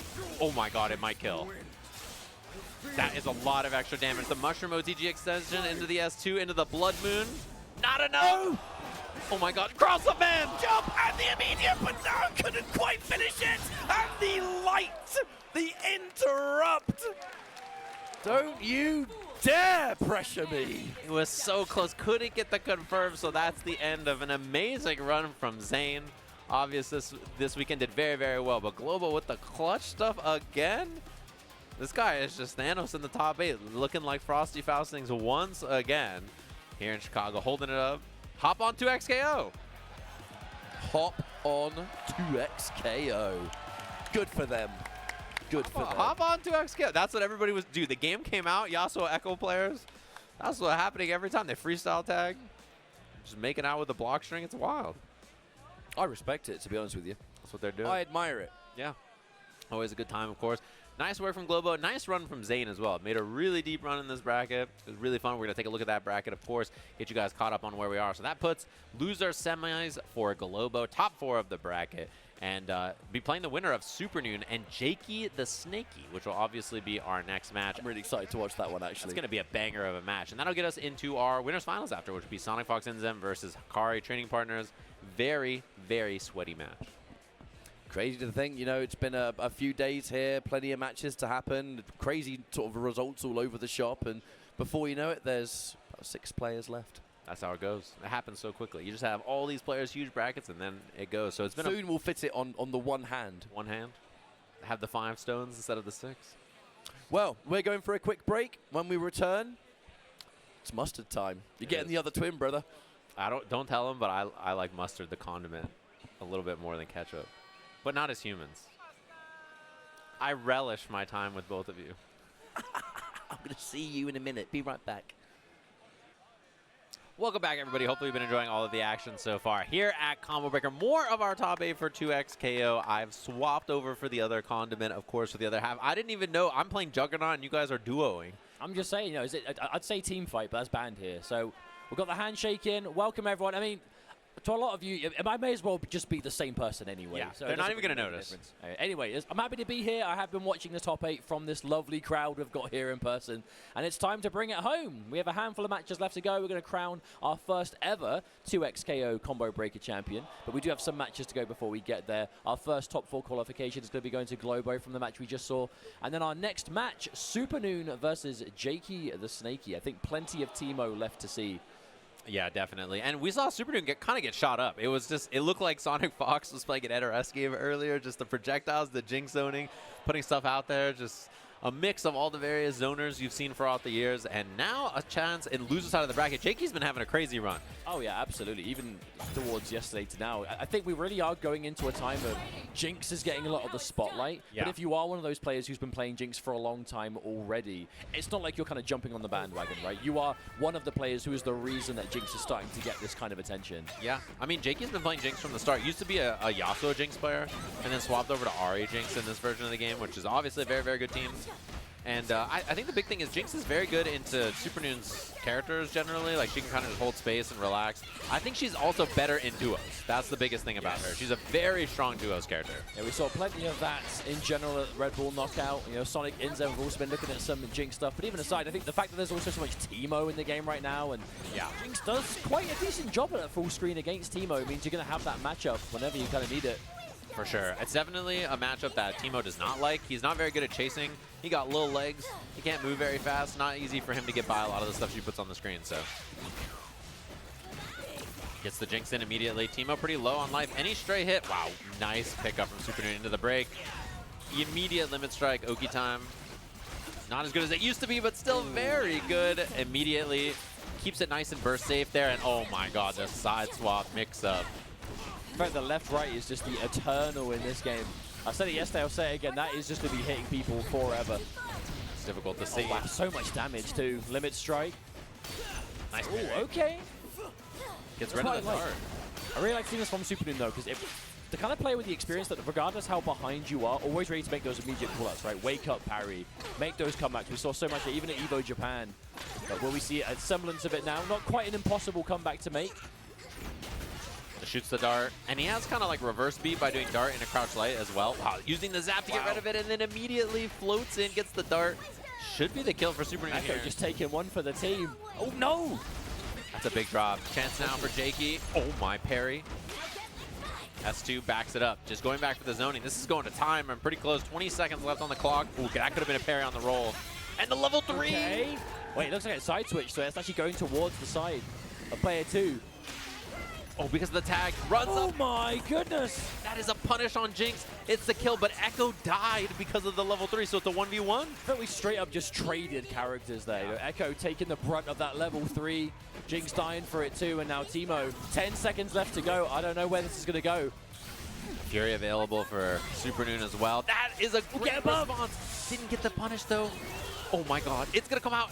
Fury for both of them in a second here. 2 seconds left on the clock. The rocket, it hits! Oh my goodness. Now that kind of shades of EVO Japan there. I remember Supernoon, a bit of a master of the solo Teemo, but not quite able to make it work that time. Even the darts not quite being in the height. Right. Hit at the end to just give you that last minute life lead. Not going to happen. Nice parry. And then fighting for that space. Jakey just dashing up and saying, yo, I'm down to scrap there. Oh, that's just the low, yeah. Stagger low. That menace of the overhead low, especially when you're back to the wall, that instant overhead becomes such a threat as well. But an immediate turnaround here. Jakey looking good. I gets the combo from the dart. Not going to be the kill, but Jinx has very good Oki in the corner with the trap as well. Yeah, you have to respect it. Very good at chasing roll or anything you want. Gets the combos off of it as well. Ahri tanks it. Oh, that's a great pickup. Yep, full confirm. Just going to build the beta as well, should Supernoon want to go for it. But no, here comes Teemo. But these are definitely two teams that you can have a lot of damage on the table, but depending on who you want to get the next hit, you can't really make a bad choice. In this case, it's going to be Teemo with the mushrooms in the corner. Okay, Supernoon looking strong. Now, Super Mushroom Oki, very difficult to deal with as well. He can instant overhead, throw, go low. Oh, wow. Clear over. Just gliding through. Supernoon unfazed. Completely out of there. Mix-up time. Can't cross up because you're in the push block. That looked like almost such a clean push block punish. Wasn't quite able to fully follow it up, but at least the awareness was there. However, yeah, Jakey Gets the break out of Supernoon. Wants to preserve the life. Orb Super trying to snipe the Ekko. Got a little bit of damage. Calls the rocket. Wow, what a combo, but didn't get the multi-jab pickup. Almost certainly would have been a dead Teemo as well, should that air to air have been fully converted, but now Teemo is going to be living to fight another day. Supernoon just runs up, fires the 5M. Gonna be Limit Strike. Fury available, but it's a pretty long road. Nice block in the overhead. Tick throw. This should be the kill here for Supernoon. No Fury spent, so round a piece just like that. Okay. Yeah, preserving it. I mean, we know how important that final round Fury can be, especially if you're getting towards, those badges are online now. Teemo has been slowly getting stronger and stronger throughout the match. Oh, okay. But sniped out, yeah. Wasn't able to get a full pickup at least. Retreating guard gets him out of there. He doesn't have to deal with the block string too much. Gonna get the traps out again and the approach behind it. Chompers. Oh no! He reached up there. He was trying to get that. Yeah, there's been a few of those weird confirms that Jakey has gone for, but has just been so close but so far. And unfortunately, it's just when you don't get that hit, do you not get the side switch? Do you now not get the screen to work with? That's potentially left on the table, but again, managing to build this screen space. Looking for the darts. Trying to get rid of these mushrooms a little bit. Gets the poison on as well. The Miyazaki Swamp just ticking away. It's the problem with dealing with this cross-up. Back to the front, the overhead. Mix-up time is good for Supernoon. Okay. There's the loops. Ignites the brush for Oki. That's so disgusting. When you get the flaming grass and you can't even see what's going on. Yeah, he just ignites it. You can't see the mix-up. You have to just sit there. It beats wake-up attack. Can't roll. Very, very good. Jakey down, just a solo Ahri here. Air throw. Ooh, hello. What an answer. I mean, it's definitely not impossible for Jakey from here. It's just you have to be careful. Either hit's going to lead into some pretty serious momentum. Okay. That's just a clear pass, but again, Supernoon doing such a good job of just running away, being so slippery. Because again, you don't need massive hits to win this round for Supernoon. You just need to get poison on deck. You need to slowly chip away. Although in this case, there's a lot of meter to be spent. We actually might be over right now. Wow, what a conversion. Using the extension off the assist. The double super for the kill so that you can't break as well. Very smart. Game 1 goes to Supernoon. I feel like this is definitely a team that dumps meter exceptionally well. For sure. You're not always going to find a situation where you're going to want to. But in this kind of endgame scenario, no reason to hold on to it. Just get rid of the character. One game up. This is for top 4 as well, remember. Losers bracket territory. We'll have to see here. Oh, shoots on the dart. Little bit of damage. And Jakey trying to get those confirms. They've been a little awkward up in the skybox like that, rolling through on the mix-up. Resets on it as well. Supernoon taking that extra free damage. I actually don't know if I've seen like any of the Ekko roll left-rights like blocked this entire tournament. Yeah. Supernoon has just been so good at finding the moment to go for it. And there it is again, back-to-back. Gets the 2H combo as well. Supernoon in such a good spot here. Yeah, using this combo to get the better Oki because it hits a little bit meteor. Goes low, nice block. Fake on that, fuzzied well by Jakey the Snakey. Oh, wow, the blocks. Yeah, I think Jakey's blocked pretty much every overhead so far. This has not been a way of Supernoon being able to open them up just yet. But still stuck in the corner here. The chip damage slowly beginning to add up. But the instant overhead and the handshake to confirm as well. Supernoon full steam ahead in this life bar. That's probably going to be an Ahri gone, yep. Yep. Using this as well. That gets him an extra bit of limit strike, but also some mushroom badges. Supernoon in pretty commanding lead here. The darts hit, but hard to confirm at that range. Wait a minute, that's both. Oh, but the drop on the combo. And another one of those weird pickups, right? Jakey's had a few of these instances in the set. But there's been an opening. Just hasn't been able to immediately pounce the way we need to see. Has another rocket hit there too. Parry on the zap. That's a big resource gone for Jinx as well. Combo on this? No, just runs in, looks for the throw, and Supernoon, the reset into the roll again. Yeah, Supernoon is just looking so clean. But you would expect nothing less, right? Supernoon second place at however many majors now, and you know has been chasing that first. For sure. And yeah, you're in top, you're looking for top 4, but that is not enough. Set point Supernoon just like that to end what has so far has been a Cinderella story run. What a mix-up. Air dash A2HH. Full combo on this. Tag launch, good damage, run the Oki with Jinx instead. Both these characters great at running the knockdown offense. Baits the throw. Oh. Yo, it looked like Jakey kind of delayed to wait for the break, but then committed late anyway, and Supernoon broke late. Exactly. It was looking for it's not maybe the right time, unfortunately.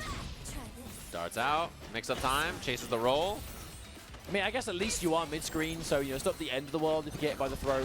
Oh, but this might be Ekko taken down. This is much more like it. Working on a perfect right now is Jakey. Yeah, pretty tough spot. Going invisible. Where is he? I cannot see him. Oh. Uh-oh. I think you don't burst this either. Oh, it does spend the resource. Okay. Well, I mean, the darts are on deck now at the very least. Might not matter too much in this round. The Supernoon looking potentially quite strong going into the next round. But Jakey, the important thing is stabilizing this set. This was kind of getting away from them a little bit. Yeah, for sure. And now looking a little bit more winnable. I had to spend the break, but still not in too bad of a spot. Supernoon with offense here. Push block. Wow, oh my goodness. Oh, and the happy birthday too. Worst case scenario for Jakey. I feel like Jakey was actually looking for the left-right block this time, but then Supernoon adding another layer. Oh! And here we go. Ekko doing so much work right now. Supernoon can sense the end of the set, wants to end it. Has the break. Calling the assist, getting those extra mushrooms at the tail end of this as well, and the roll. Such a big lead for Supernoon now. Well, that's going to be gone on the Jinx. Ahri can definitely fight in the neutral here, but back to the corner. This is where it gets really difficult. Your options, so reduced. Do you build the Fury in time? And goes to the other side. Supernoon so comfortable in those interactions, and that's a 2-0 after an amazing run all weekend. Jakethesnakey ending in 5th place here at Combo Breaker, and a top 4 finish at the very least for Supernoon, after he had a tough loss earlier to Sonicfox Inzem, but looks like regained some composure here in our loser side of the bracket. But that's just the point of the tournament we're getting to, right, Say Jam? It's you get to finals day, and that's where you start seeing those either dream matchups or the repeated matchups that we see over and over again for good reason. Because it's the best players in the game. Eventually they're going to match up. Some of them are going to get dropped to losers. They're going to have to bring it all the way back. But, not the last we're going to be seeing of Jakey, I'm sure. Definitely one of those players you see quite regularly in that kind of online space, in the world of the regular weeklies. So shout out to the community organizers out there. You know who you are, putting on constant competition. Some of them even cross region, so it's a real kind of global scene in the making. That's for sure. You see like all the French players entering events, stuff like that, NA players, and Jakey, OAC, and TNS, back for Strive, but also this game as well, which is really, really cool to see. And that sets up top 4 of our bracket. We're set and ready to go. Winners Final is going to be coming up next. Sonicfox Inzem up against Hikari, a match we've seen in tournament many, many times. That happened over at Frosty as an example as well. And then loser side of the bracket, Globo and Supernoon. This looks like Frosty Faustings once again here in Chicago. Just these players were in the top 8 of that bracket as well. And we had the same matchup, so cool to see. I know Supernoon played Globo back then at Frosty, and Sonicfox Inzem played against Hikari in Frosty, and they won there in the top 8 as well. But I've got great news for everybody in the chat room. It's lunchtime here at Combo Breaker. We have some Chipotle to give away for all you lovely folks, which is always nice. Who doesn't love a little free food? If you're looking for that, we can hook you up with a free code. You can text 888-222 with the code TWG279 to receive a free entree code. Again, that is TWG279 to 888-222. And you can get a free entree code. It's about that time for you guys all to eat. So thanks to Chipotle, of course, for keeping everybody fed. And tune in for more text-to-win opportunities later today. So if you didn't get your lunch, you can get your dinner, all that stuff. So we have one more to give away for you. This is your lunch. Get some dinner later tonight as well. Fantastic. I mean, Chipotle's been feeding the FGC for a good few years now, right? That's make true. it out your pools, get one of those cards, get one of those big bowls. In fact, that's almost kind of like tradition at this point, is after the events happen, and then Twitter is just full of, hey, I used my card and look at all the stuff I got. That's how it works. You just go there and they're like, dude, I got this. I went to my Chipotle. The guy asked where I got the card. I was like, I went to a tournament. It's always fun to be able to use it. You have a Chipotle where you guys are? It exists in the UK, but it's one of those kind of like luxury kind of, it's a big deal. American brand. Yeah, it's quite a rarity. But I've seen them around. I think London's got a couple. Okay. Obviously, it's London, so obviously it does. Dude, Mystic Smash was like, you gotta tell Chipotle to bring one to Liverpool. And I was like, yeah, let me get on that. Liverpool? Yeah, I was like, let me get on that. Let me contact Chipotle corporate. That's like the last place in the UK I would ever expect to see a Chipotle. What, you gotta take it up with Mystic Smash. That's what you told me. Hey, you want to see pie and chips, like Chippy Tea, like Liverpool classic? I see. That's the Scrandle. The Scrandle is just everything from Liverpool, huh? It does make me feel sad that the worst looking food on Scrandle is almost entirely from the UK. Yeah. Which I love UK food, but it doesn't look great. I will concede that. It just looks, it's like a pie in a sandwich, and then it's like chips on the side. I'm like, what are you guys doing, bro? Everything is pie in a sandwich. Oh, that's peak, man. Carb and carb. I mean, Yeah. carbs are good. I'm not, but yeah. It's like bread and pasta. Just how it goes. Yeah, a spaghetti sandwich. Our winners finals, of course. We've seen these two play a lot, and I'm so interested to see this Teemo Jinx again. I'm curious, like, why they're not trying to do the Ahri against this team. That's going to be a punish. Because, obviously the Ahri is so good for Sonicfox, but Jinx is a pretty strong character, so. I definitely think there's like a preference on the Jinx from Sonic. I think it definitely is a character that Sonic overall wants to play more, but it could kind of just be in getting prepared for the future. In the future, Teamfight is going to be opening up as a potential. Right. As the rise of Teemo's popularity happens, I think Jinx's value is going to go up too. But on the side of Hikari, Evo Japan champion Hikari has been riding quite some momentum in the last few months with this Akali Ahri. A very different type of team. Ahri normally in teams that have neutral control, that kind of slow down pace. I think just gives Akali tons of extra offense. For sure, yeah. This team is very good. It's a very versus game team. If you like versus games, you like Akali Ahri. It's a team that lets you play a lot of slow neutral control, good mix-ups, good offense, good mobility. And really good kind of post-hit scenarios too, right? A lot of corner carry. You're usually going to end up at the wall. The Shroud goes down. Oh! And there's that forward S1 into a full catch here. Oh no! A drop from the combo. Tag launch did not reach. Dashing 2L as well from Inzem. Inzem getting a little scrappy. I like that. Taking the fight to Hikari there. Looking for the air dash. Does not see it. There's the 2H. Calling the Jinx rocket to cover as well. And puppeting those darts afterwards to get a little bit of coverage for Teemo. Kunai come out. And then, yeah, nice stuff knowing that the Ahri assist was going to be there. Wow. The descending H in the air. This could be a full catch. Now, poor little Teemo is going to be at the mercy of some pretty significant danger here. Okay, limit strike. Set up here with the Kunai. Yeah. Oh, air to air. Where are you going, Teemo? I'm sorry, but you're stuck. Bad spot to be in. There was just a bit of a scramble that Inzem couldn't pick up on, and now Sonicfox solo with the Jinx. Has level 3, though, which, as we all know, very, very scary on defense with this character especially. I mean, not a terrible solo character to make the comeback, right? A decent kind of strike-throw solo game, especially if you have the resources to spend. There's the level 3, though. Teemo kind of got sniped out of the air by the knives, however. Might just be a straight-up punish and a kill. 13 seconds on the clock. One character a pop, both about to have Fury. Pops the Orb Super, no parry available for Sonic. Oh my god, and Teemo assist available. Akali assist dodge, another one. Actually get over a timeout potential as well. I can't believe it, but we're almost already out of time. 3 seconds left, looking good for Hikari. Oh, that is enough. And that was a weird exchange though, right, where Akali's trying to throw some knives and suddenly a massive nuke just appears. That's not fair.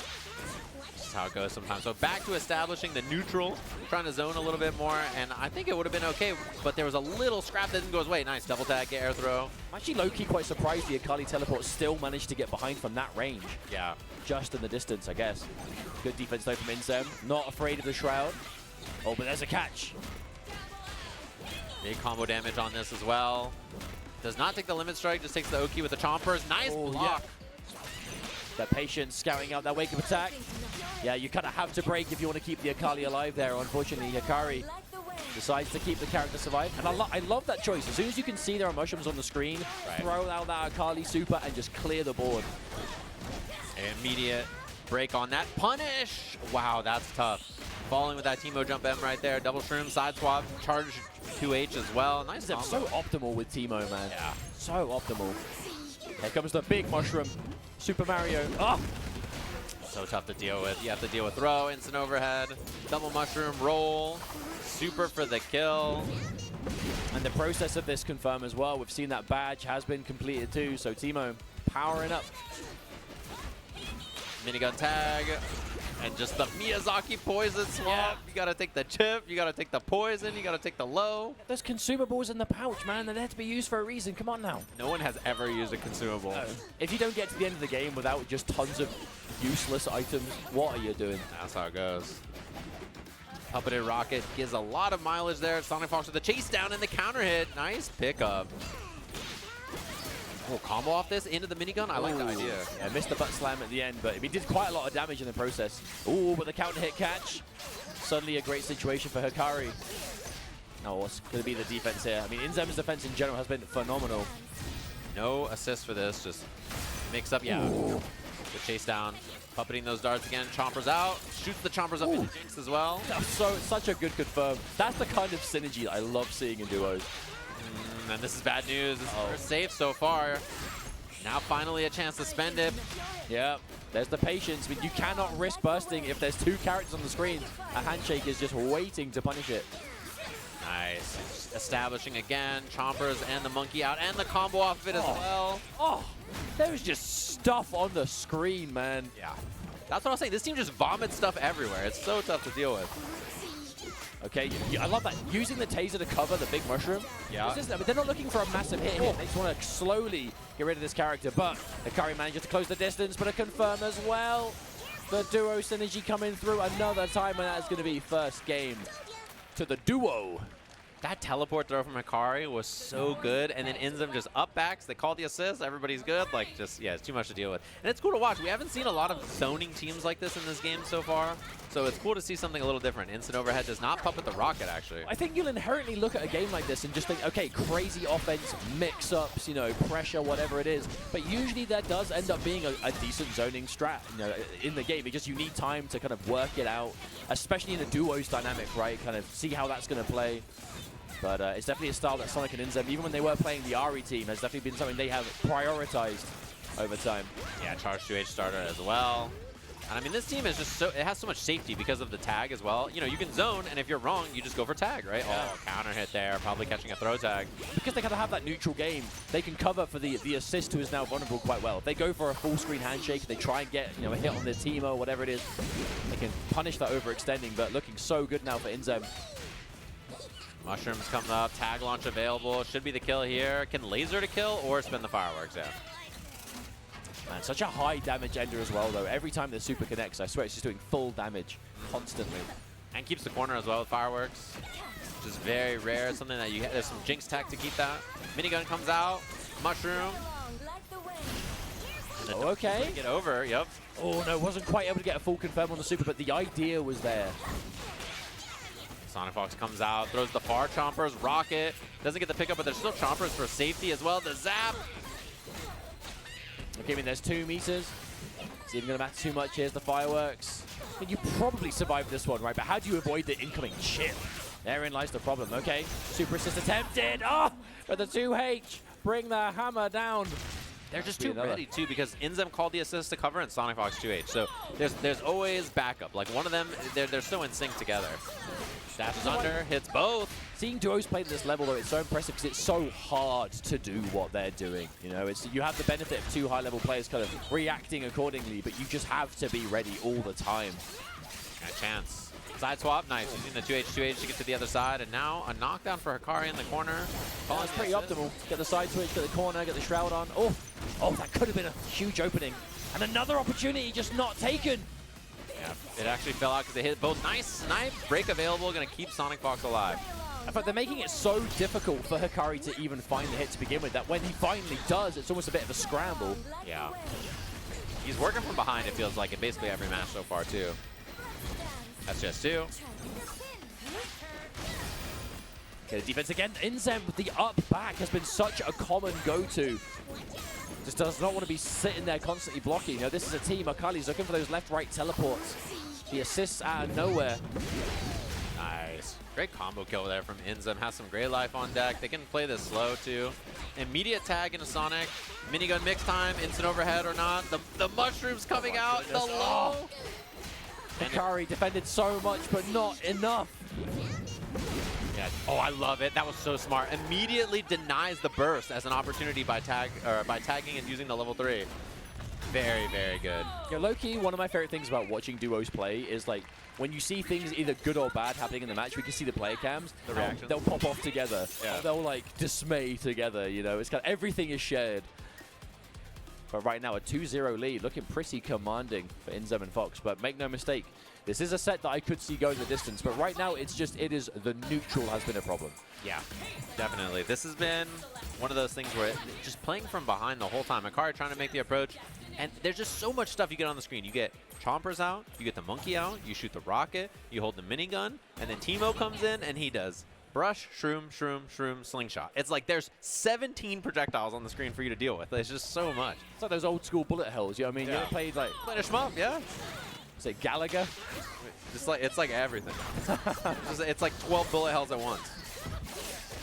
S2 not gonna make it to the corner, but nice chase down on that push block. But it's not like, honestly, it's not like Hikari's not playing characters who can deal with projectiles either, right? It's like, I think it's a real player versus player thing. Because these are training partners, right? We're watching match however many hundred, if not 1,000 at this point, of these players playing together. The unseen layers that have already been established. Oh, chase down. Oh, Not try getting it. time. Guess that's that benefit of having the handshake, right? The screen freeze, give you that little bit of extra time to react, but wasn't quite able to do so. But so much damage already done on this Akali. Good lord. Using that 2H. Oh, what a pickup on this. It has the orb super ready as well for the extension. Mid-screen versions, okay, just taking the limit strike. Importantly, doing some serious damage to this Jinx. Needs to get rid of one of these characters, and it will be. Sonicfox is gone for now. But here comes Inzem. Has been doing so much work on this Teemo, though. The dart gets stuffed there up on the air to air. So now Hikari looking like this could be a great round and making things work. Really navigating that neutral and winning those interactions is important. Level 3 about to be available as well. Just spends the level 1 on the shuriken. Into the level 1 again for the drop. Ooh, Not enough to kill, but OTG. Oh, yeah. man. I was saying this yesterday, but it's relevant here again. I don't think I've ever not seen that super result in a dead character. Yeah. Is the Azuna drop? It's just, yeah, it's just unlimited damage. It is 1 million damage. Combo off this without spending the orb as well, which I think is very smart here. Save the meter. The knockdown on this. Dart is not meaty, but that does allow you to get the throw after. Oh, the parries? A great choice, though, because I feel like that kind of almost like left-right scenario. Parry will cover each. Oh, Teemo. The Oh, whole wow. B&B. Sonicfox does get the hit down there, but not too much damage, and now Teemo just dead. It's not every day that you see someone fully commit like a full combo onto an assist, but when you just want to get rid of him, oh, speaking of full combo though, happy birthday in a big way. Yeah, you have to break there. Very, very well could have been practically 2 dead characters. But Ahri just been trying to stay alive there. Oh, the dive bomb! And now it's going to be a combo chance now, so... Unfortunate that the super assist kind of messed up the end of the combo. It's going to be a big extension. Double tag, S2, super, down spear rush. Drops the combo! Oh, damn. I feel like with the resources available, that was leading into a dead character. That was easily enough to do, but Hikari with the unfortunate drop. No! Sonicfox has level 3! Uh-oh.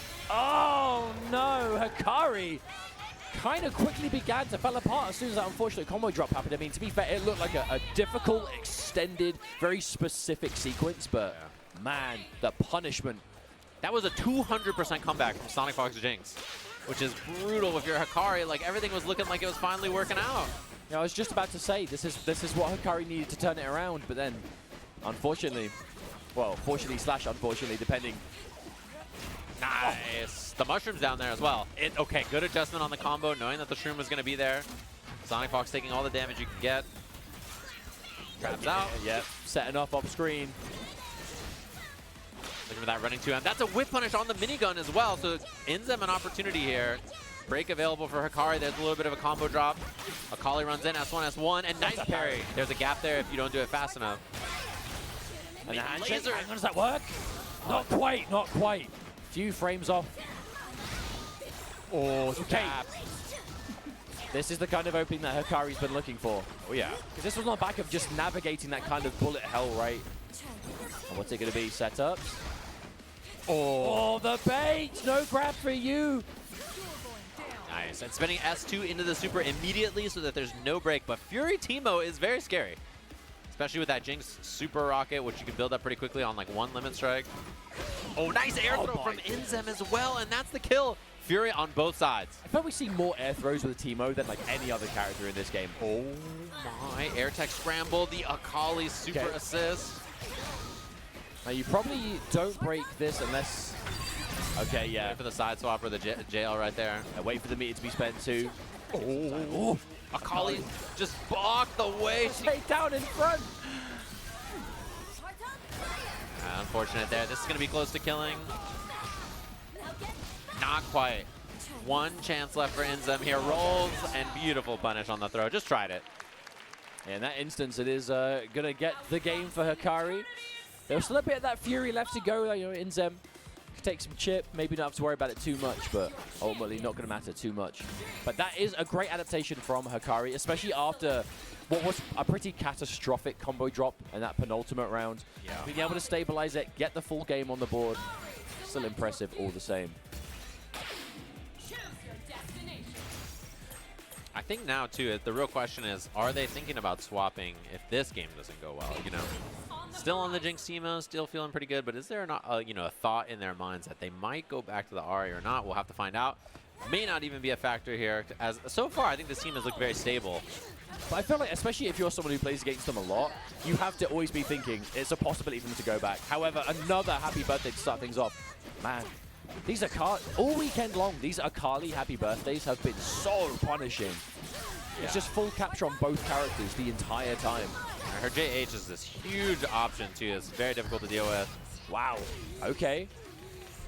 That's a beatdown. Teemo just dead immediately off the hit. Oh, baits the 2H as well. And there's an opportunity. Resets with the teleport, taking that extra damage off the tag. Now Ahri into the corner here. Has level 3 available. Does not spend it, just limit strikes. No opportunity for Sonicfox to play the game. That is a beatdown of a round for Hikari. Wow, was that perfect? It was. My goodness, perfection. Damn. The best possible way for Hikari to get back into this game. Kind of reset a bit of that mental, get some advantage. Oh, massive jump in. Yeah, that JH from Akali is humongous. One of the biggest jump-ins in the game. Very difficult to deal with. Huge horizontal range. Okay. Woke up. Oh, funky setups. You see the Shroud. I feel like you're almost inherently... Oh, no. Missed it twice. Double drop. And runs in, gets a bit of damage on that Akali. Running away. And yeah, it seems like it now. Hikari is just way more comfortable in all these scrambles. Dashes up. Minigun time. It's going to be attacking a Teemo. That's going to clear here. And the anti-air. I love that choice because it really looked like they were kind of hard committing onto the Akali there, and Hikari, that kind of covered everything. It stops them going for the Akali, it hits them if they want to run in behind it, and you can confirm if you're paying attention. Yeah, nice. Extra bit of damage on that. The super assist comes out as well. Good damage on Akali. I mean, it's pretty winnable all of a sudden for Sonicfox Inzem here. Super assist coming out again. Sonicfox takes the space, but gets stuffed. Yeah, the uppercut assist, level 3, that is all she wrote for now. Having a think there. Sonicfox and Inzem. Love the combo choice from Hikari, by the way. Just OTG kunai. There's double tag is still there, so you can't really go for a break. Immediate level 3. But it's important because at this level of play, you know that that dynamic is in every match you're going to play, right? They're going to look for safe ×2 break. They are looking specifically, okay, where can we get away with it without having to risk? Right. So you have to make the most of it, right? Your time is limited to get those guaranteed unbreakable scenarios.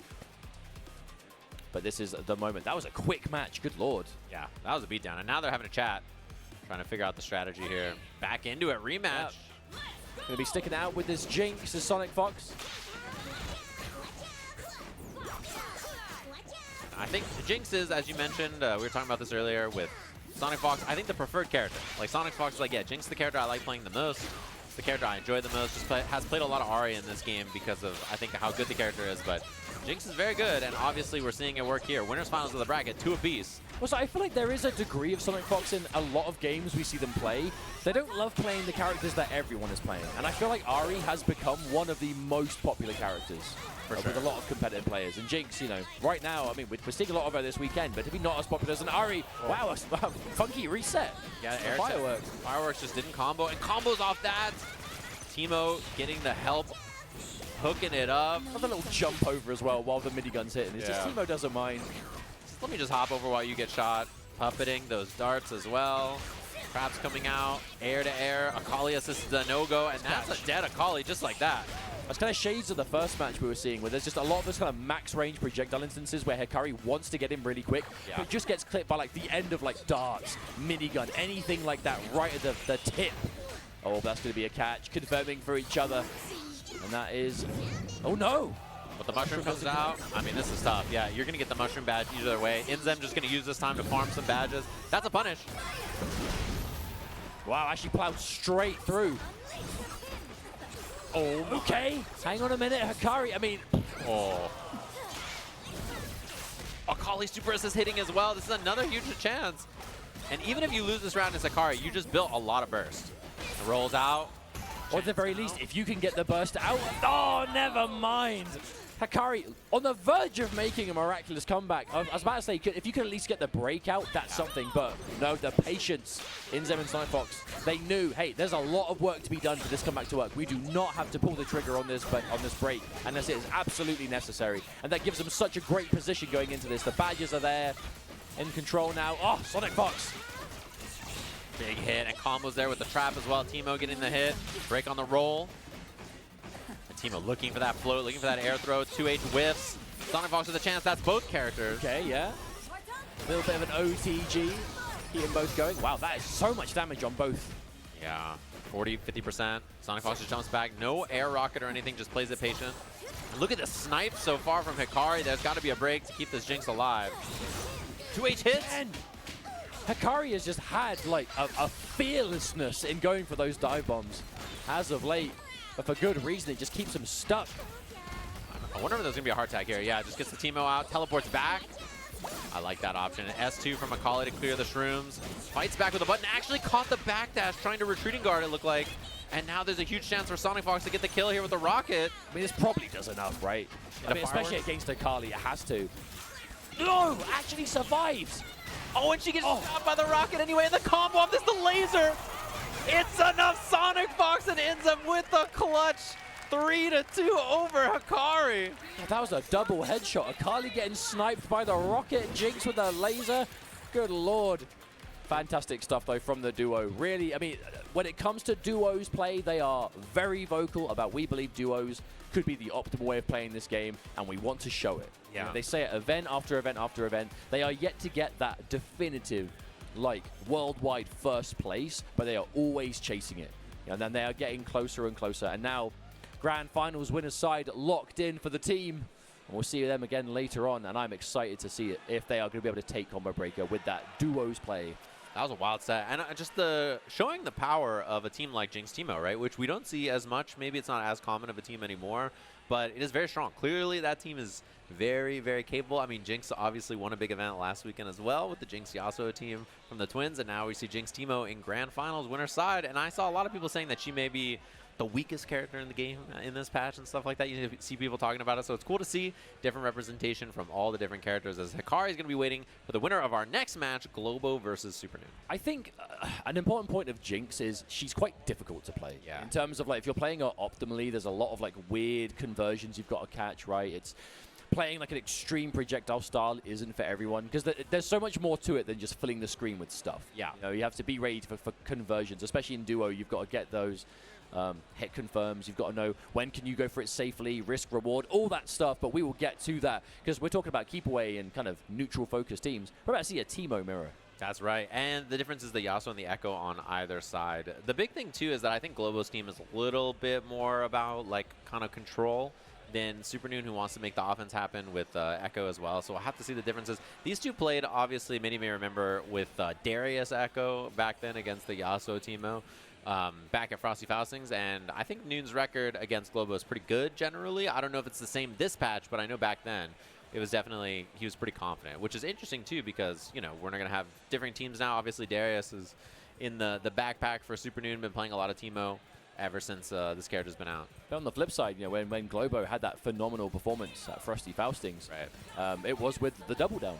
Yeah, that's double true. down on the Teemo Yasuo, and it's the dynamic of that changing. Obviously now playing freestyle. It's when you see these players major after major, and they're having these matchups. Who knows what's changed between the last time? Whether it is just a change of a fuse, characters completely team wide. You know, maybe you're playing in a duo now. You weren't before. Right. Some European teams are starting to do the same thing. So it's always a matter of who's going to be best on the day. But you are correct. Supernoon has historically been favored in this matchup. But we are getting now closer and closer to the end of this tournament. The first top 8 of the day of many to come here at Combo Breaker 2026. But I'm happy that we've started off strong. You know, 2XK, there was a lot of people in this bracket. Yeah. The level of play was here, as you would expect. You know, America really is out here in force with a sprinkling of international players, as you would expect these days.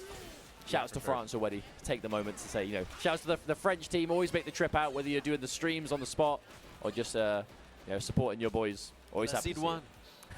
That's what I always think about at Frosty Faustings. Yeah, obviously always cool to see them. Let's seed one. When Wawa lost, that people were just crying in the chat, all the French fans, and I was like, I respect that. Wawa's my go-to, so. No, I love watching Wawa, especially Wawa's Caitlyn. Like, Wawa's Caitlyn is, dude. I could just. I'm always yelling at him. I'm like, boot up the stream, bro. I'm trying to watch you play Caitlyn. Play it for my viewing pleasure. Yeah, he's like, you can watch the replays. I'm like, that's not the same, man. It's not the same. Here we go. Losers semis. Winner of this gets a shot at Hikari in our top 3 of the bracket. Globo versus Supernoon. A run back from Frosty Faustings. See how this goes here. The Teemos on both sides. Sounding off the horns. Look at that. Three Teemos in our top 4, by the way. I mean, this character's a bit of a menace, you know. Very, very good. The truth is in the results that we keep consistently seeing. Just a bit of an enabler. Just kind of put Teemo on the team and you've got some demonic opportunities. I mean, what we've seen, like Teemo, Alawi, we've seen like what we've seen in this top 8. Quite a lot of opportunities. Ooh. Oh my god, Ekko taking a beating in the background here. Finally a chance, and Supernoon getting caught in the slop. Just like lots of nasty situations and scrambles that did not go his way. Caught in the slop is the best way to describe like Teemo neutral mirror. It's a lot of times in versus games this is what happens, you know? You just end up in some nasty spots and you got to make the better of it. It's like stepping on Lego, tripping over your shoelaces, you know? Sometimes it just happens. Take pressure, looking for the roll. Push block timing was perfect, and a punish on the retreating guard. Still has Oki here as well. You can get the lob. We definitely don't see as much Ekko these days, but still a character who's scary with that knockdown situation. Yeah. Not quite what we used to see, but still very much threatening. Definitely worse in this version than compared to before. Level 3 available.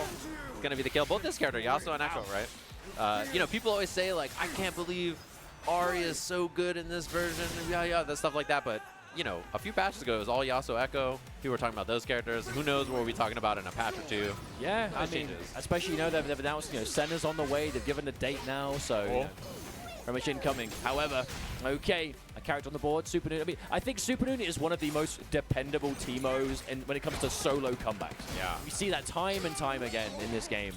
And this is winnable. Can get the knockdown here, and a good Oki into Shroom again. Is there a scary situation for Globo? Respected the wake-up attack because they would have killed him. Super assist comes out, and the snipe on the cross-up. That's cross-up, man.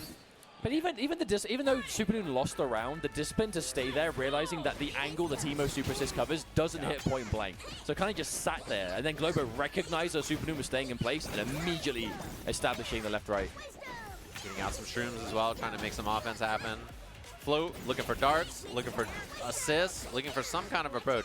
It's not easy, I think, for Ekko to approach Teemo as well, so I think playing the mirror makes a lot of sense for Supernoon. Well, I feel like in the Teemo mirror, it is going to come down to kind of who gets that close mushroom up as well in certain situations, because as soon as you have that access to like the proper bounce on the slingshot, it can just help you out in a big way. Yeah, has to make some offense happen quickly here, does not. Now big opportunity. Globo going to take the heart tag into the dig, into the roll. Mushrooms out. Instant overhead on that. Solo instant overhead mix-ups. Pretty scary to deal with. Digs the shroom. Oh. Calls the Yasuo assist the roll. The stance cross up again. Tag launch for the kill here. Globo piecing out this Ekko just like that. This Globo team gives you so much combo potential. Oh, yeah. We're seeing hard switches in the middle, like you've got access to team launch later, they can just dump the meters. Teemo inherently just gives you so much like built-in combo potential. Sure. So scary, and Globo making full use of it here. And just sniping with the slingshot as well. A couple away from the slingshot badge, just teleporting away. Supernoon chasing with those little legs. Cross-up man blocked, but not a big opportunity for anything after. The challenge. That's big. Full counter hit on that light too. Supernoon calling out. Mushroom Oki now, you gotta guess.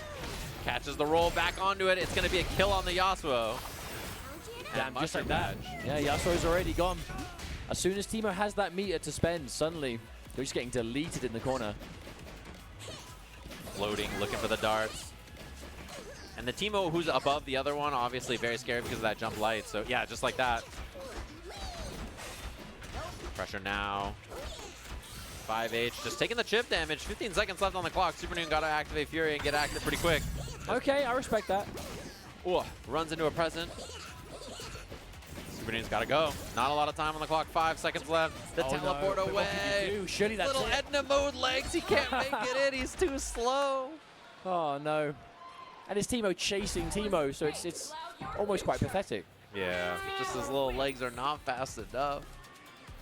And I think as soon as that full screen teleport came out, that was it. I don't know if there's any way you can chase it down at that point. A really strong game number 1, though, for Globo. Oh, yeah, for sure. And Supernoon got to have a think. You know, I think the problems that he's seen so far mostly have been other Teemo players with, like, more defensive teams that can wait him out, because Ekko chasing is not always easy in the matchup. And you see, you know, if his Ekko dies and he doesn't get a chance to get in, it could be a little tough. Can't combo off this because the clone went away. Stays in the front. Oh, breaks afterwards. Now a chance. Stagger pressure from Yasuo. Stance cancel. Air to air. J2H whiff. Double darts. Okay. You're going to see a throw. Nice bait. Okay, yep. Oh, but again, immediately ready with the break. I guess as soon as you have a break available, you can risk going for some of those wake-up attacks because you can cover yourself, but same. Supernoon finding the hit regardless. Here comes Teemo. A little stagger pressure there. Standing L, crouching L, so you get the rebeat. Nice block. Ooh, fantastic. And Ekko completely sponged the darts too, so that was just looking specifically for what is this Yasuo going to do. Oh, he got hit by the slingshot. Back throw. Jumps over, mix-up time. Noon's defense, though, has been pretty immaculate so far. Oh, the whiff, the massive whiff on the 2H. That's huge. Now, Supernoon with lots of meter. Damn, completely found that sweet spot to make it whiff totally. All right, mushrooms out, charge 2H. Big mushroom comes out for the kill. Supernoon, huge lead here. Okay, that's more like it. I think the real difference here, though, is actually Supernoon has spent most of the game just having Globo in this corner. Hasn't had the space to do anything. Double big shroom comes out. That is a punish. But it didn't reach in time. Oh my god, this is life. God, it's so noisy. They're just bouncing independently. Mushrooms, wisdom, giant mailboxes, and mushrooms. Spirit shrooms bouncing. You know, Teemo's going to continue having some of the weirdest skins in this game, I think. Yeah. Oh, there's the Ekko, yep, confirming from that distance. And that's going to be enough. Supernoon around on the board. And that's the thing, too, is like, if you get a lead, I think Supernoon's probably feeling pretty good. It's when he has to chase that it's going to be tough. And Globo's so comfortable playing that long-range game too, right? Because it's not just that it's hard to approach, it's Globo thrives keeping that distance. Oh my goodness. Just playing for that advantage, but who can get it first? So little damage has been done already by like this game standards. Just throwing out little pebbles. Just shooting each other. Yo, it's a fighting game, Teemo. Do some fighting. So funny. Just like putting out the mushrooms, putting out the brush. Oh, runs into the Blood Moon Tornado. This might be safe, yeah, because the brush is just going to tank it. Mushroom comes out. Ekko available on the screen for the tag. Just not going to go for it. He's keeping the mirror. 70 seconds on the clock. There's the tag in. Nice J2H, enforcing the break. That's what I mean. Globo plays like, what, 25 seconds, being full screen as possible. One opportunity to go in, immediately confirm with Yasuo, and then ready to completely switch it up. Oh, we got to guess on the mix-up low. Overhead. That's the problem. Supernoon looking for that instant overhead, and Globo just finds the low. That's the kill on the Teemo, and now it's going to be a solo Ekko. Running it in, trying to make something happen. I like that he killed with the slingshot, get the extra badge as well. I mean, Ekko probably is the single character that Supernoon has the most experience playing in this game, but I think kind of difficult to make the solo Ekko comebacks unless you've got access to a lot of resources. Yeah, definitely his Oki is a lot weaker than it used to be as well, so that definitely helps for him. Can't just loop the install Oki back to back to back very easily. Nice mix-up though, cross-up roll. A great way to start. Looks like Globo not looking to go for the break here at all. No real reason to. Okay. Rewind pressure, nice block on that. Has the break at the end. S2 for the OTG. Chance now, both of them sitting on Fury. Yasuo versus Ekko. Ooh, tried the quick dash up. Ah, gets clipped. And yep, level 3 to go straight through Supernoon. Even if Supernoon wanted to break there, that is just a completely stop it before. I mean, I don't think it stops the break. It just gives you a lot less time to decide if you want to do it. Yeah, he would have had to been an immediate break basically on that. I don't think he wanted to spend the Fury, so. Yeah. That point to Globo now. That's true. And that's why Supernoon wanted to hold on to it. This could be Globo taking out one of the favorites for this bracket. Charge H, double charge H. Oh, miss it, other side, and got the hit in the scramble. Looking for the pressure now.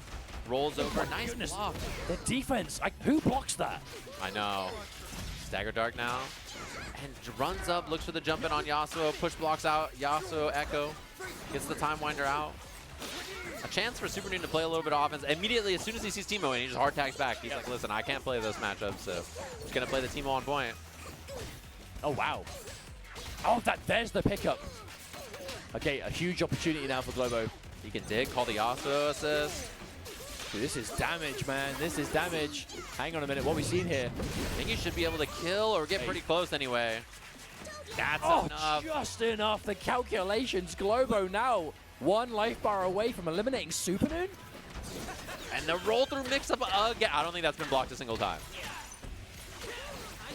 Okay, gonna get the good Oki on this as well. Install, backdash, lob. Wait just in case. Overhead looks. No throw this time. And the combo off this, the cross up man, the Fury is popped. Fury Ekko, very scary. That's a huge start. It definitely was spending some of that Fury for the cancel though. This could lead in something pretty savage. Oh my, looks for the other side, runs back, nice block from Globo, and has the Teemo pickup. This is gonna stall out the Fury, drops the combo. Oh, Hellbreaker though. First time I've seen that in quite some time, and that is gonna be a dead Teemo. Okay, Supernoon still alive. In the lead now too, he can run away, play patient, wait for the super assist, call the super assist. They both call it, mix up in the front, gets the hit. Fury is gonna be here, so the super to try to waste the time, drops the combo. Fury Yasuo, oh my god, he got the air throw, he has level 3, but he missed the stomp. He got the hit, he drops again, he missed the throw, and Supernoon with the clutch. Oh my god, Globo, the heartbreaker. That is so unfortunate. I mean, to see those situations back to back to back, like the openings are there, the set is yours, take it. But unfortunately did not happen on the back of some drops, and now you've got to go straight into game 3. You just have to get back in the game. I feel so bad. Clutching defeat from the jaws of victory. Oh, unfortunate. And no one is going to be more aware of that than Globo. Yeah, for you sure. know, like Globo went for the combos. We saw the attempt. It was just, oh. It's a bad spot to be. Worst possible time to experience it too. Those execution woes where it's like the set is yours. You know, losers finals await. And now Supernoon starting off strong in this game number 3. Oh, that's gonna whiff, and you can feel it too. Supernoon now, he's got to be feeling some confidence. Mushroom comes out, roll into the corner. Not gonna make it in time, but the mushroom's there to cover. Ekko mix up in the front. He caught him faking the cross up, and this should be the kill on Yasuo. A very good start to this for Supernoon. Dig into the dart. I mean, an immediate swing of momentum going from basically losing the set to, I mean, massive advantage immediately back to back, and that's why the composure has to stay there. Yeah. Because you never know when it's all going to go wrong.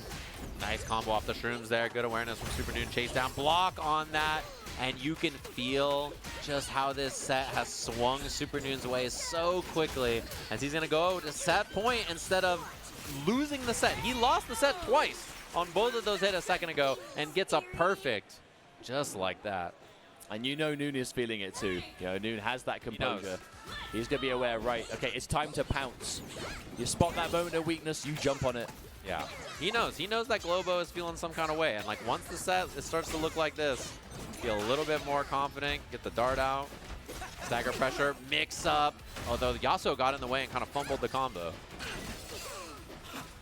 Oh, wow, almost. Max range pickup. Not quite, though. Rewind, looking for the Helm Breaker, trying to find something off of it, shooting the slingshot there. Charge S2 in the front. Stagger pressure does not have assist just yet, and oh, a blatant whiff from Globo. Big opportunity here for Supernoon. Gonna take the combo that gives you good Oki with Ekko here. What's the mix? Oh, we just clipped. And now, what do you think? Is this a dead Yasuo here, or? Oh yeah. There's got to be, yeah. The roll afterwards, double roll for the limit strike, gives Supernoon extra bar and break, which he doesn't even need. Now set point, you can feel it's all slipped away from Globo after having the set in his hands just a second ago. Runs to the other side, stagger pressure, and the retreating guard gets him out. I mean, Supernoon, you have no reason to rush this. You know, you have so much resources. You've got the life to work with Globo. Okay. Got some damage on the assist at least. It's something. Oh. Okay, that kind of pickup. That's how you're going to start. We've got some soup meter to spend. Got not even close to the badges, though, unfortunately. Oh, okay. Oh. Calls the assist, has the pickup down there. Oh, the slingshot messed it up. But Fury, okay, Fury is just about back as well. Okay, Globo definitely not out of this yet.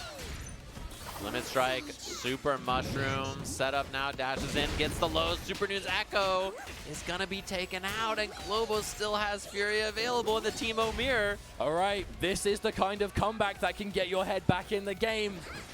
Absolutely possible here. The resources are there, Fury's ready if you need it. Let's give you that one hit of save. Oh my god. The super. Oh wow, just mushroom. Oh, just the mushroom by itself. Supernoon manages to finish off the set, and I mean, not to be a broken record, but I think the writing really is on the wall with what happened there. Yeah. Unfortunately.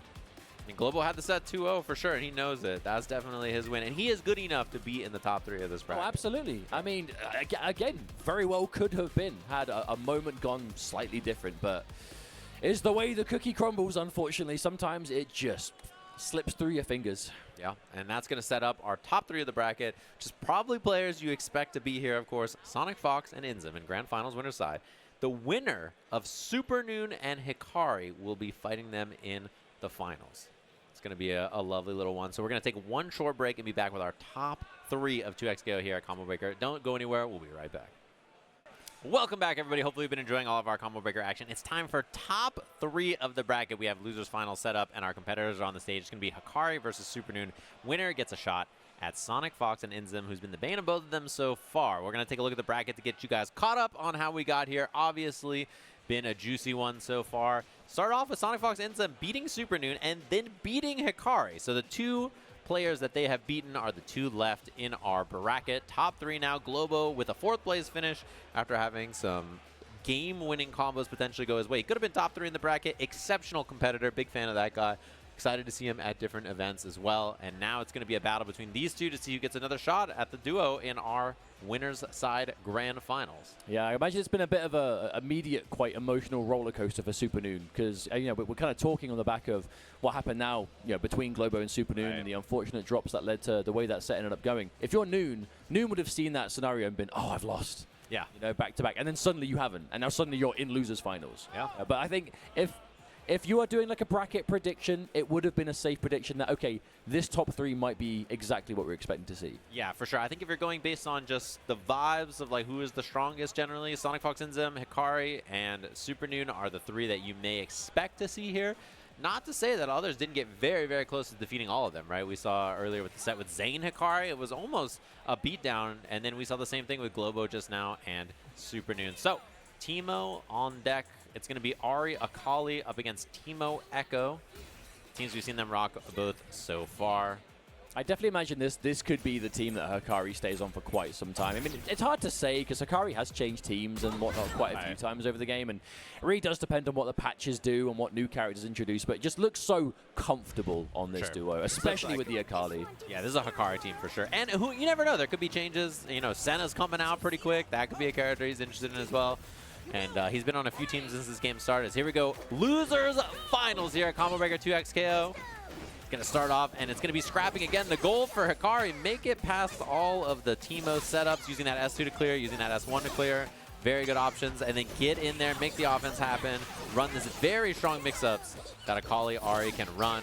It's just about navigating the neutral. Well, at the end of the day, as annoying as Teemo neutral is to navigate, he is still quite a frail character. Yeah. Right? And that is just the truth of it. You're going to hit him. You're probably going to be getting him to the corner if you're Akali. One setup will kill him, or maybe just the combo outright, you know, depending on your pathing. Okay. Swap. Yeah. Oh, it's back throw for Supernoon, actually. Gives Hikari a chance. Gonna have some kind of neutral here. Again, I think the neutral is better to be played with Akali a lot of time in this matchup anyway, so we see the tag. Ooh, both catch. And there's the break up in the skybox. Gets the punish on that whiff age from Ahri, and the tag right back into Akali. Teleports back in place. The back throw again. I felt like Noon actually calling out that was just going to be a teleport into nothing. And a chance that's going to be a catch, yeah. Okay. A lot of damage. Okay, well, there's a lot of meters too. I mean, is there a path there? No, okay. Just the media afterwards gets the kill. Super. Kind of like a weird convert, right? Yeah. Almost like it was just about to drop. The Ahri dive into the corner into the S2 is very like spacing dependent. It depends on if you're right into the corner. If you're a little bit outside, it's kind of awkward. So might have been what happened to Hikari right there. Invisible. He's faster.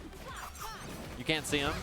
He's got a speed bonus. Okay, there, finally pins him down. I do like how that was the choice for Hikari, though. As soon as Teemo's gone invisible, just fill the screen, whether it's knives, the Ahri assist, right? Just fill the screen with something that's going to be hard for him to approach. Yeah, for sure. Calls the super assist. Okay. Instant overhead off it. Does not get the confirm. That's the S2 into the Azuna drop. Boom. God, that's such a cool super. Yeah, the way she like jumps off after and lands is so sick, too. Yeah, man, I was saying this yesterday, but it's such a cheat code. You just give a fighting game character an Azuna drop. That's true. You just make them more interesting. They're just cooler. A ninja with an Azuna drop, immediately very cool. Kunai does not call the Ahri assist to clear the mushrooms. JH, now you got to guess on the mix-up. Oh, he's too little. It's so little that the mix-up didn't work. Tiny Teemo. Not going to matter too much here, though. Hikari manages to find a hit immediately. Now, what we're going to see here. Mix-up There's time. strike. Yeah, there's a parry. Parry on the projectile, but the follow-up is good. Yeah. Ekko comes in. But we really don't get to see as much of the Ekko compared to the Teemo with Supernoon. We really just kind of prioritize having Teemo in the driver's seat as much as possible. Yeah. Weird to say that Ekko is, like, not that popular anymore. You don't see him as much as a lot of the other Times have characters. changed. Yeah. Oh, gets the throw afterwards. No assist available for the extension. In the front, fake. Gets the counter hit jab. Does not have assist available just yet, so gonna look to snipe the jump out. Teemo died. And there's going to be a Akali assist available. Jumps in, double jump, cross up. Oh, disgusting. That's brutal. And Supernoon just game one, unfortunately, mixed there. That is a nice thing about having that Akali charge S2 in the air, is you can go for cross-ups in situations like that. And also quite a bad to worse scenario. Yeah. Whether it was the assist getting sniped out by the super into the last minute side switch. Again, quite the deep bag of tricks does Akali have, especially with someone like Hikari. But again, you're going to get him in the corner so easily because of the corner carry, and your options off it so dangerous. Waits it out, patience, nice 2H. Akali 2H is also massive. It's a nice thing about this character. RS2 hitting. Oh, Teemo, get your fat head out of the way. He just tanked the combo. Oh, down in front, get out of the way. Teemo, your big old head. Nice. That was a side swap on the 2H into the JS2. To be fair, Teemo deserves it, like most of the time. Yeah. I'm not a Teemo enthusiast, I'm sorry to say. He's not popular in EU, it seems like. One thing I've noticed, J2H combo. This should be the kill on little Teemo. Has tag launch available as well. Doesn't even need it, just the Azuna drop. Boom. Oof. Kind of goes back to what I was saying before, right? Teemo, not a huge health pool in general, so you got a high damage character with those kind of supers to add on for nice chunks of damage. Gonna get rid of him, and now Supernoon stuck with this Ekko already. Okay, the left-right, I mean, we haven't seen it blocked yet. Nope, and that's just a meaty. Big damage on this for Hikari as well. Can drop the smoke on him. Dashes up. Nice jump out from Supernoon, just holds up on wake up. Has meter to try to double super to get the kill, but he might just take Oki instead. We'll have to see. Okay, gonna spend the bar. Take a break into another one, and that's the kill. A lot of meter spent, but definitely worth it. I guess just prioritizing, just using it to get rid of a character and take it down to a 1v1. And you still have access to one super assist. There it is. What a roll. Spent. There's another one back ready to go. Nice block from Hikari. Good patience. Air to air as well. And everything working out Hikari so far. I love the roll from Supernoon to go through the super, but then, yeah, just so much coverage from Hikari. His air-to-air lights have been really good so far with Ahri. And they are consistently, you know, it's just a real strength of Hikari's game plan. Yeah. I mean, a very experienced player in like other versus games where like, was a big thing in Dragon Ball FighterZ as well, right? Kind of like having those immediate catches and seeing it here again. Nice dash and block from Hikari as well. Okay, retreating guard gets punished. It's a free break though. There's no tag available. Nice. Okay, another air-to-air. A much easier confirm on that one, thanks to that counter hit spin out. Looking for the Akali. Wow, that was sick, using the double tag to punish the teleport. Oh man, just left a character behind just in case Teemo went back to it. Dart comes out. It's like team fight that isn't actually team fight almost. Just using two characters simultaneously. Maybe team fight is fair. Oh, I tried to call the Akali to cover it, didn't quite get it, and yeah, the roll from Supernoon to be tricky. Resets back to the front. Disgusting. That's one thing that Ekko is still the king of. Those on-hit resets are definitely his specialty. Level 1 super for the kill. Last dart does a grip of damage, and that's going to be a solo Akali. Well, suddenly a good situation for Supernoon. We've seen a few sets this weekend in general where Supernoon has seemingly been kind of down and against, but just has not. Oh, let it get to him. Never mind. Hikari with the Fury popped, and suddenly This Akali is looking intimidating. Look at all that yellow in the bottom left, Oh my. Jam. Oh, the meter. Nice break. Super assist is available for both of them as well. Calls the Ahri, blocks the team in the air. Ekko trying to just stall. Runs under. Oh my god, Akali is so fast. Oh! The JH hits. Level 3 available, and that's going to be the kill just like that. That was like max range jump H off like a double jump back. Yeah. Good lord, just the tip of it, but that's all you needed. And just before the break came through as well, Hikari, damn, kind of seized that one out of nowhere. Looks like Supernoon was bringing it back, but not gonna happen. Instant rematch as well, dude. Takes no time. And that JH from Akali just goes so far. It's like half screen on any jump. You can just threaten that option. Gets the low. Fireball confirmed so that you don't side swap into the corner just in case the break comes up. Good awareness from Hikari right there. It's like Hikari just throws it out either, right? Some of the jump, sometimes they're charged, sometimes they're not. Just a real, second nature for picking out the time. Yeah, and the nice thing is if you do nothing in the anti-air, it doesn't work as well. He caught Supernoon trying to challenge the late empty low. Super available. I think level 1 might be pretty close to killing here as well. Heart attack combo.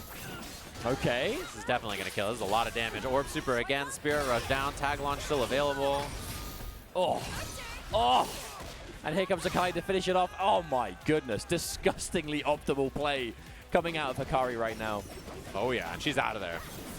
She's backdashing, escaping the pressure, waiting for the assist to come up. And Supernoon's got to chase. It's on him to make the action happen. Okay. I like the coverage of the Ahri assist there. Saw the knives weren't going to quite connect. Brought Ahri in just for that kind of assist.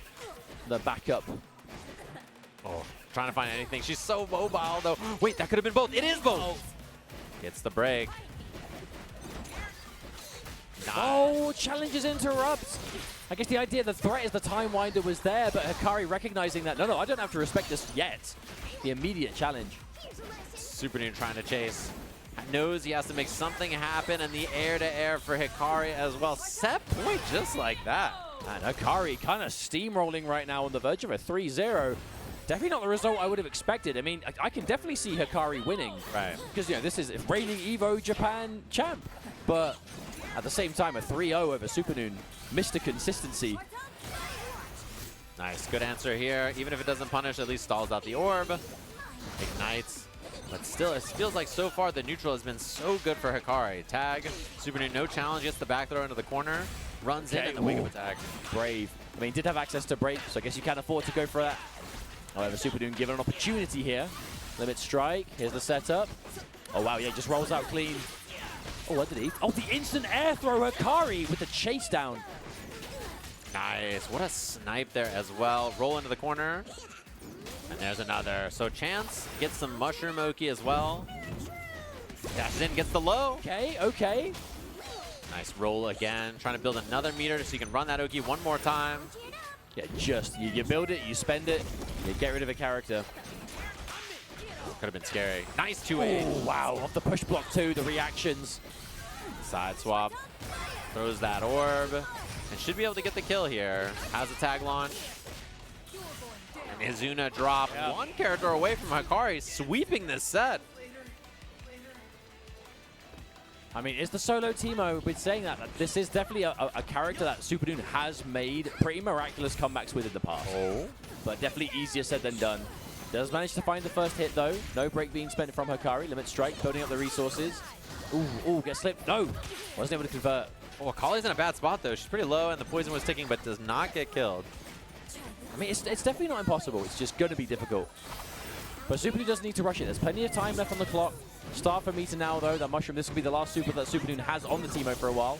Does have access to a few assists, and that's huge! Akali sniped out, and there we go! Tried to bait the Fury, but Hikari did not bite to it. Oh, didn't go for the dig, though. This does give Hikari a chance here. Chip will do it now. The air-to-air! Fury is available, tried to bait it! They both are about to have super assist in 1 second. Calls the Akali assist, goes for the throws.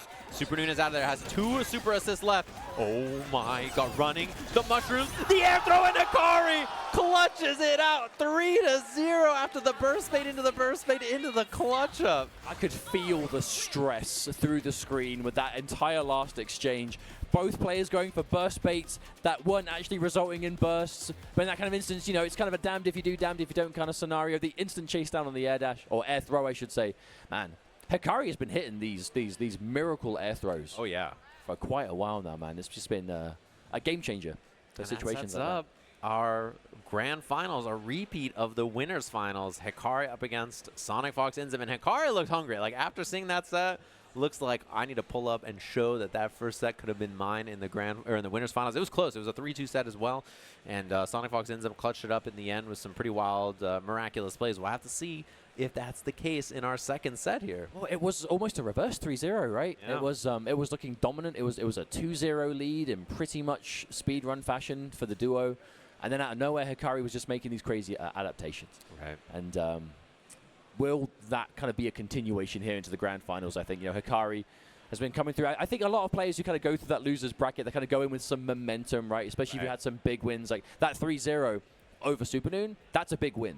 Yeah, sure. That's got to be a real kind of mental. Yes, because that was, I mean, that was the grand finals for Evo Japan, was it not? Yeah, for sure. And that's where he clutched up, and he was looking good as well. We're going to take a last look at the bracket. If you're wondering how we got to this spot, so Sonicfox Inzem versus Hikari was our winners finals after the duo defeated Supernoon earlier. Hikari over Zane, who had a really good run this weekend, and then just clawing through in the loser side. Hikari, despite Supernoon making a deep run there, gets the job done. 3-0 sets up our grand finals, which, you know, these two training partners, obviously, these three, I suppose, and they have played a lot. They've played a lot against each other on stream, off stream. You see the replays all the time. They're very, very strong players, and this top three is basically the cream of the crop of what you expect to be here. And I feel like North America in general is a very competitive region in 2XKO overall. I mean, not a huge surprise, right? North America FGC does love its like fast-paced team games, but that does mean that the caliber of competition is very high.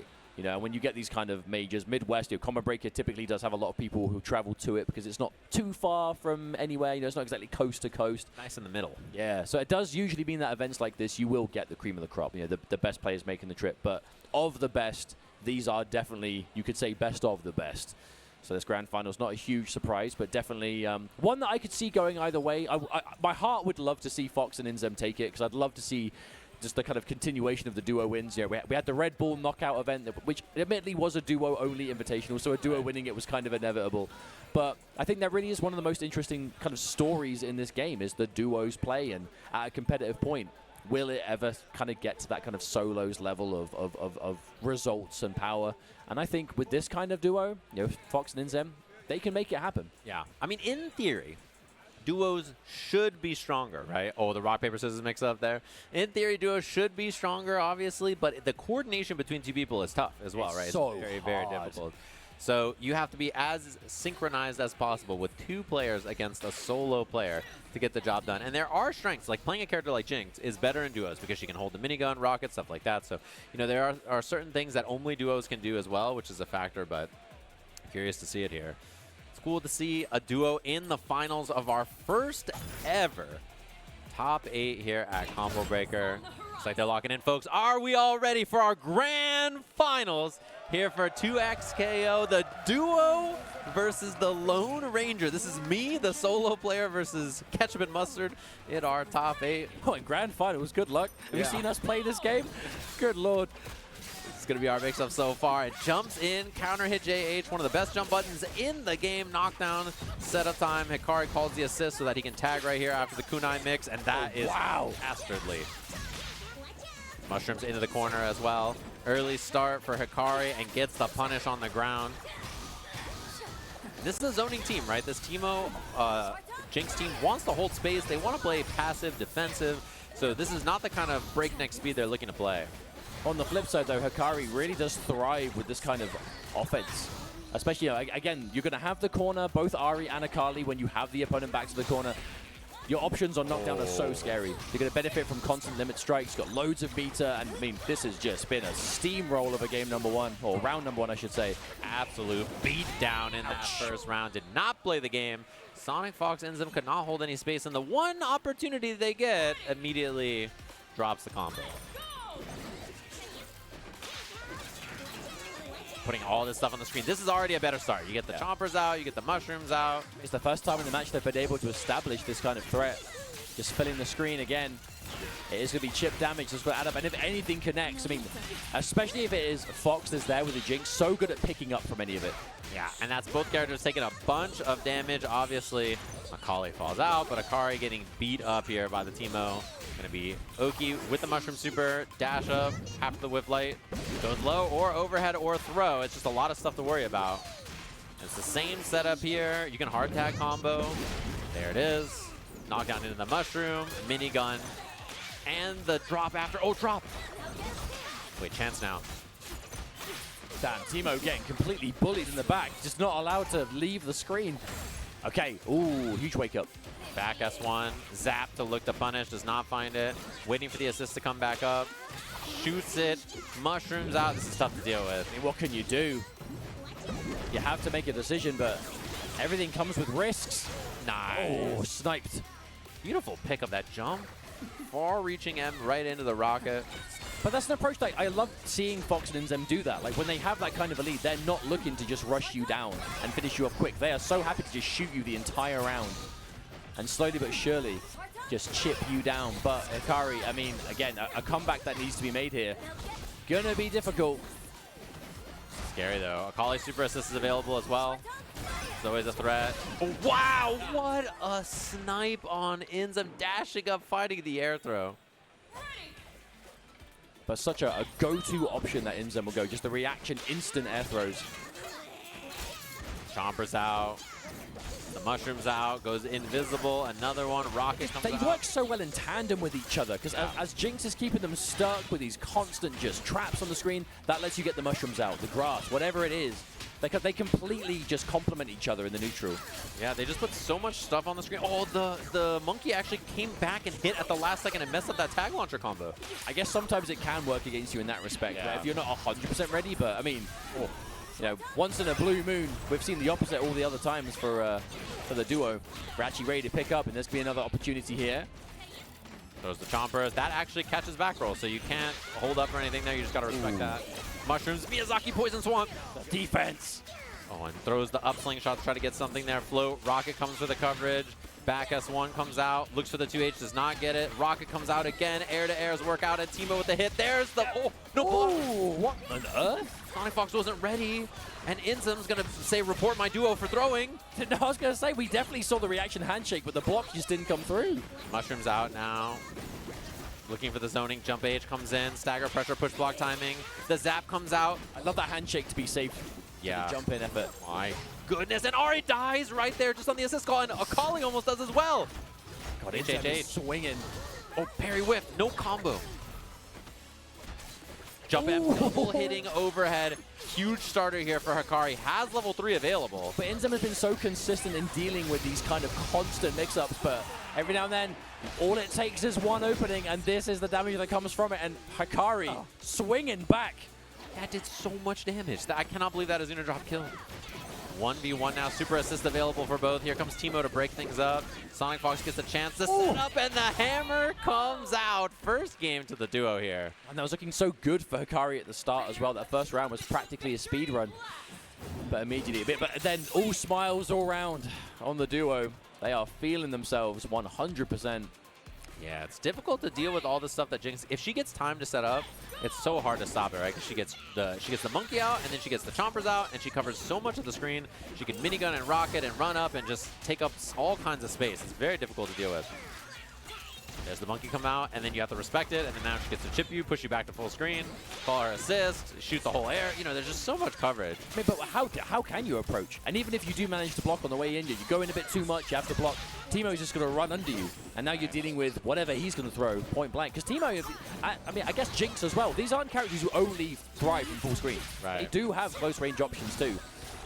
Yeah, they're very good once they have time to set up, and they're just helping each other set up, and a whip on the 2H gives a chance here for Hikari. That's the level of coordination that is so difficult to play in duos, right? It's just, you both have to have such a level of understanding.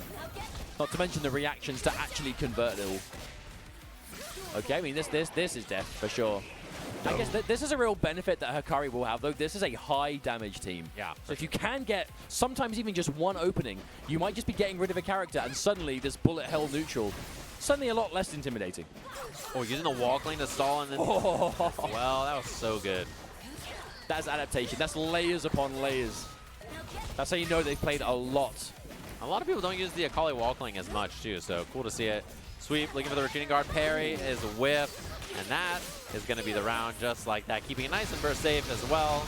Round on the board for Hikari. Very, like, kind of scrambly round, which is what he's looking for. He doesn't want it to be controlled zoning. I think when it looks the most difficult for him is when everything is set up. He just has to do everything in his power to prevent it from happening. We're doing a good job so far. Oh, there's a teleport. Actually, haven't had a chance to see as much of the teleport coming through right now. I mean, where is going to be the space for it, right? You're just going to teleport and just land straight into like a trap or a mushroom or something along those lines. Nice pick up there. Tag launch. It's going to be a limit strike ender. Once again, knockdown. No assist for this. It does not chase the roll, so chance for Sonicfox and Inzem to get out of there. No push block just yet. That is a huge roll to get away with, though, because it does get you completely out of the corner. And now Inzem being able to establish. Okay, Jinx is in. Oh, Teemo. Teemo getting happy birthday. I think that's going to be... Yeah, he is going to be gone. Yeah, spend the super. Get rid of him. Gets the smoke as well. Running in the shroud. Oh my, what an air throw from... Oh my god, there's no way Hikari was ready again. And the combo afterwards with the tag. New smoke applied. Tag launch available. What a combo and pickup from Hikari to get the game just like that. One apiece. They're already talking up there. Sonicfox and Inzem already are headphones off, having a chat, knowing that they are dead.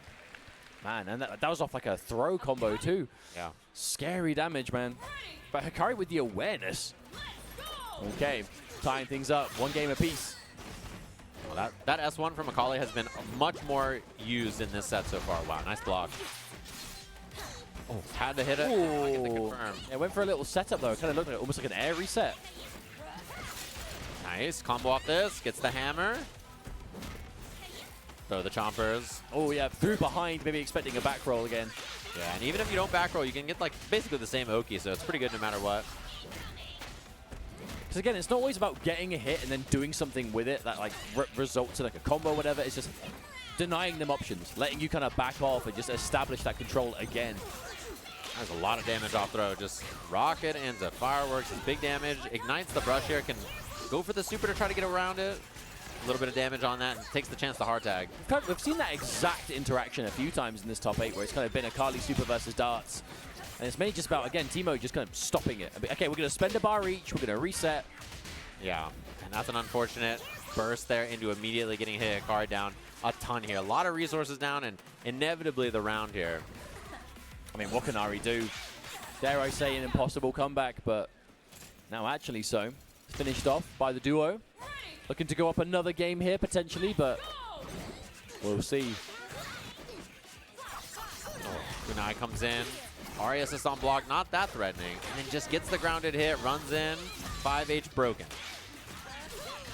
Oh, a massive air to air on Teemo, but Jinx completely covering him. Hikari unable to pick up from that, unfortunately. Oh, but then does the same thing to Jinx. You're going to stop me doing it to Teemo? I'll do it to you instead. Yeah, that jump H just coming in, saving lives, calling the Ahri assist. Kunai plus the mix-up here, takes the throw this time, OTG. Such a dirty setup here with a frame kill timing as well, Hikari. Bringing out the kitchen sink. I've not seen anybody else do that specific setup either, so definitely something that he's come up with. Oh, looks for the air-to-air double jump. Teemo pressure, there's the throw break. Wow, that hit in the front. Oh, so late as well on the way down. A 2H airborne. Yeah, we do talk a lot about kind of like the neutral heavy in the air, but that 2H also not a terrible option. Nice. It's going to be a limit strike. Just takes the combo damage. Nicely done from Hikari there. Just pieced them up, got rid of the Jinx early, and then just being able to grind out that lead.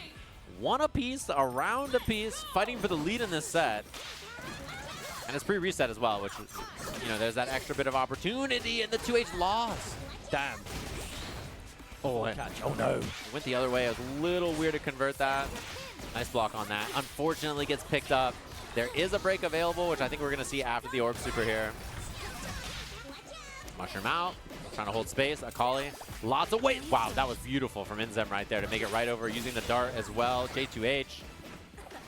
Nice. Oh, wow. Inzem has been so fearless in these anti-air attempts. He's not respecting anything that he doesn't have to. Nice hard tag combo on this. Minigun comes out. Mushroom super. Extra bit of damage into that. They get the confirm. They've been looking for that all top 8. Finally land it. I mean, the best time to land it, right? Grand finals. If you're going to nail it at any point, now or never. The defense there Just from the mobility ends up. It's not even just like going for anti-airs. It's the last minute little like repositions to just avoid it altogether. Oh, such good awareness. The Teemo assist actually kind of messed up the combo there. The zap on the whiff cancel as well. Sonicfox has almost a level 3. Gonna take the fireworks. This does a ton of damage, so even if it doesn't kill, it doesn't matter anyway because you can just do another fireworks or look for chip out and calls the assist, gets stuffed. Minigun. So many things on the screen to worry about, and a set lead now. Potentially one game away from Jinx Teemo being our champions here at Combo Breaker for Sonicfox and Inzem. I mean, this is an event that all players on stage are no strangers to.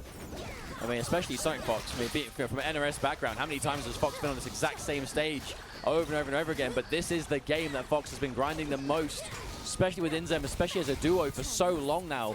That win so close they can taste it.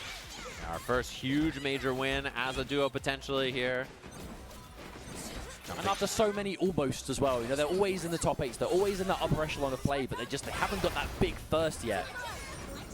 Mushrooms coming out, threatening that grounded approach. Jinx comes out as well. Teemo taking some damage in the back here. Nice blocks from Sonicfox.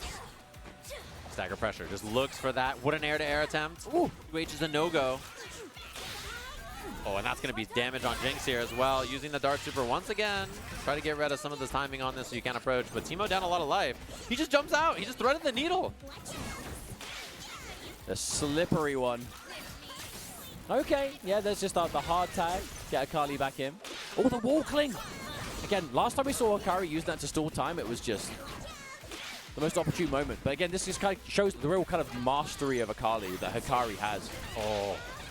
That's very good damage here, and he can be burst safe while the minigun's going off. Hikari can think about the burst now, which makes sense. Inzem getting the cross up off the jump dart as well, but doesn't get the 2H combo. And a miss and a chance now, the orb combo after this, or just takes the OGG fireball. We're seeing some unfortunate drops right now. You're going to have to stabilize it. You don't have long left. Air dash. Chase that. Wow, so many options. Block. Straight up airborne block string.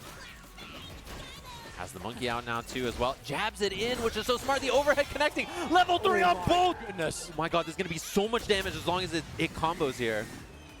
It does. Are they both dead? No way. Oh my god. Akali alive with a shred. What a find from Sonicfox into the level 3. How do you avoid chip at this point though? Therein lies the problem. Okay, with a miss input, that's one way of starting it. Inzem back in again. Okay, the super, hang on a minute, Hikari picks up from it. Level 3, you could get rid of Teemo. Okay, he will. Oh my god, it comes down to a 1v1. 10 seconds, a little bit over 10 seconds left on the clock. No meter. This is looking almost impossible for Hikari. And then out of nowhere, suddenly, it's doable. Neither have any bar. Looks for the air-to-air. Both about to be assists available. The Teemo super assist got stuffed. Jumping back, Sonicfox trying to live, gets jabbed, but breaks the throw. 5 seconds left on the clock. There's no time to front throw. Teemo! Does Teemo stop it? Teemo with the absolute buzzkill. My good lord, at the final moment, the assist of all assists. Yeah, and that's a tournament point. At that last second, maybe the shuriken. Oh my god, what a pickup. What a combo. Oh man, that was sick. Looking for that. The darts actually do hit afterwards, and Sonicfox at 5H lands. The 2H again, and man, Hikari's in a hurry. You can tell trying to get in there, and these 2Hs are just landing, and then it's getting scrambly. The Teemo assist, minigun comes out, and now the mushrooms as well, and he just eats everything. Oh, the full pickup, you don't even need to go and follow it up. Okay, Hikari. This is an opportunity, Hikari. If there's anything left, you have to bring it out right now. 2H, smoke. Looking for something here. Yeah, just straight up jump H. The defense from Inzem, yeah. Same side, there's the little low. Okay.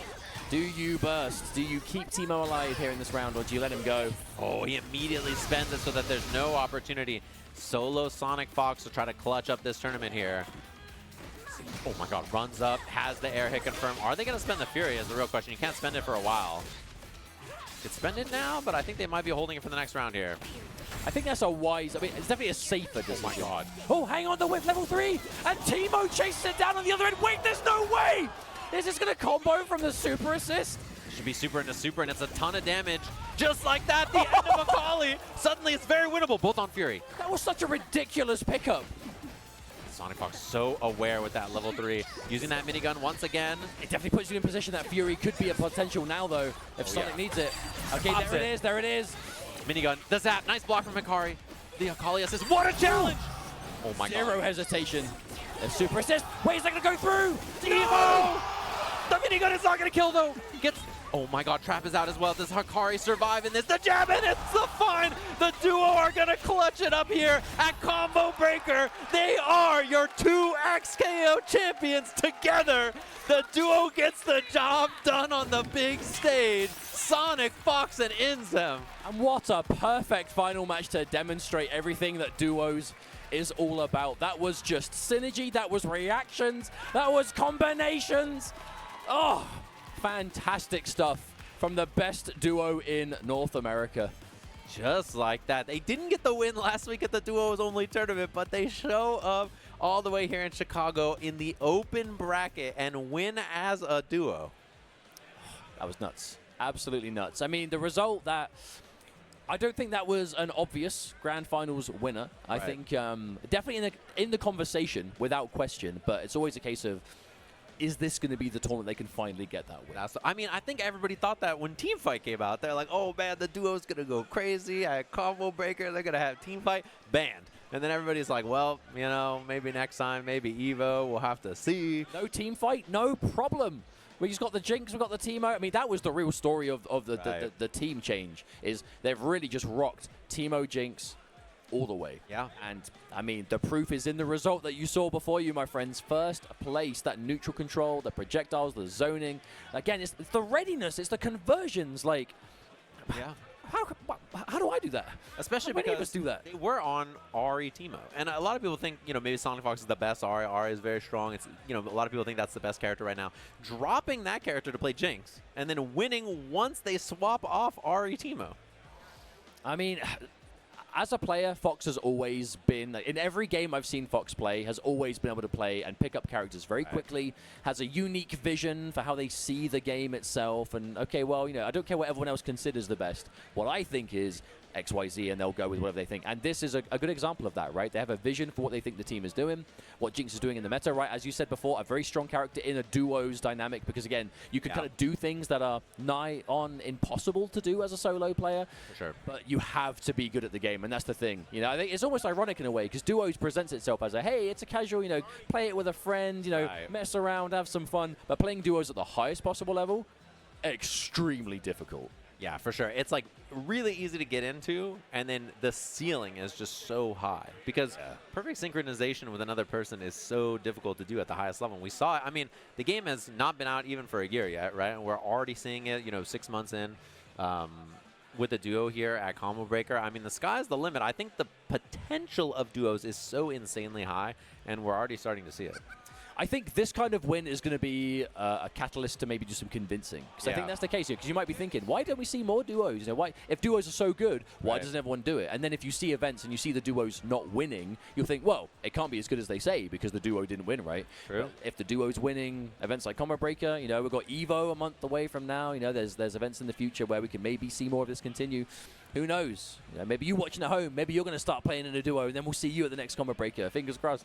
Yeah, tell your friend to get on. Boot up. We got to practice. We It's a free game. Yeah. What have you got to lose except a bit of your time, which you're going to spend playing video games always anyway. Yeah, and duo play is very, very, very, very strong. It's just hard to do is the problem. Duo finder in queue, though. You might find your duo. You don't even know who they are yet. You don't even need to do that, though, because you got a brother.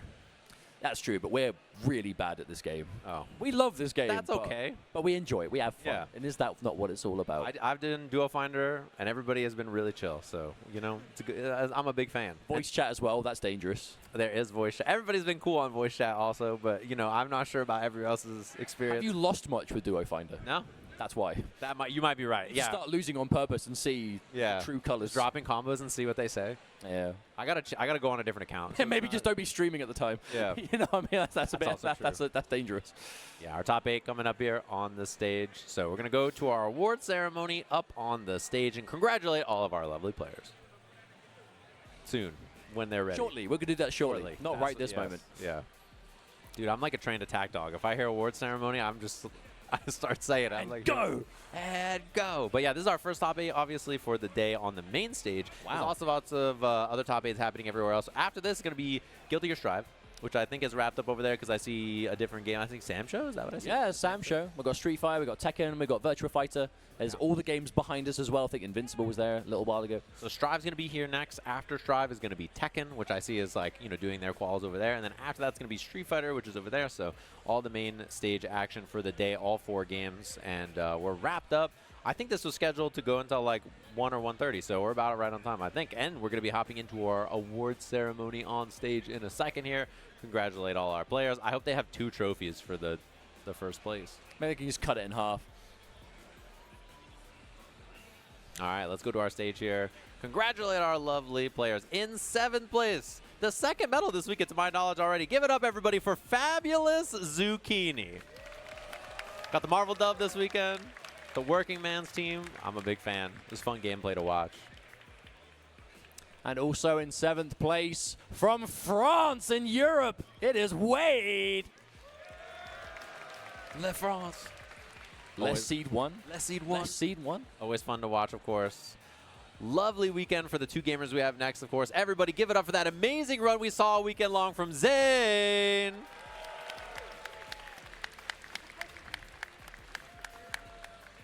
And obviously a fantastic showing from Jakethesnakey. The hair care got to be out of control, by the way. Of course. The hair looks outrageous. Immaculate. Amazing performance here and in Frosty Fausting's crowd. Can you guys make some noise for Globo up there? This guy Supernoon got away with it, bro. I'm going to drop kick him off stage. Yo, speaking of which, 3rd place again in the finals. When is it going to end? Supernoon. Looking for that big dub soon. It's coming, man. It's coming. You know it's coming. Yeah, and our recent EVO champion and an amazing performance here. Everybody make some noise for Hikari.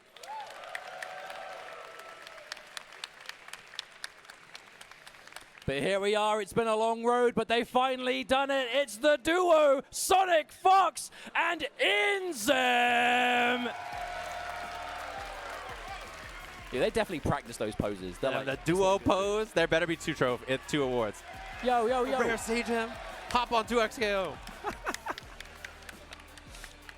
2 medals? Oh, they're ready. That's what's up. Combo Breaker was prepared. There's people just giving out those stickers. We're collecting them like Pokemon cards. That's true.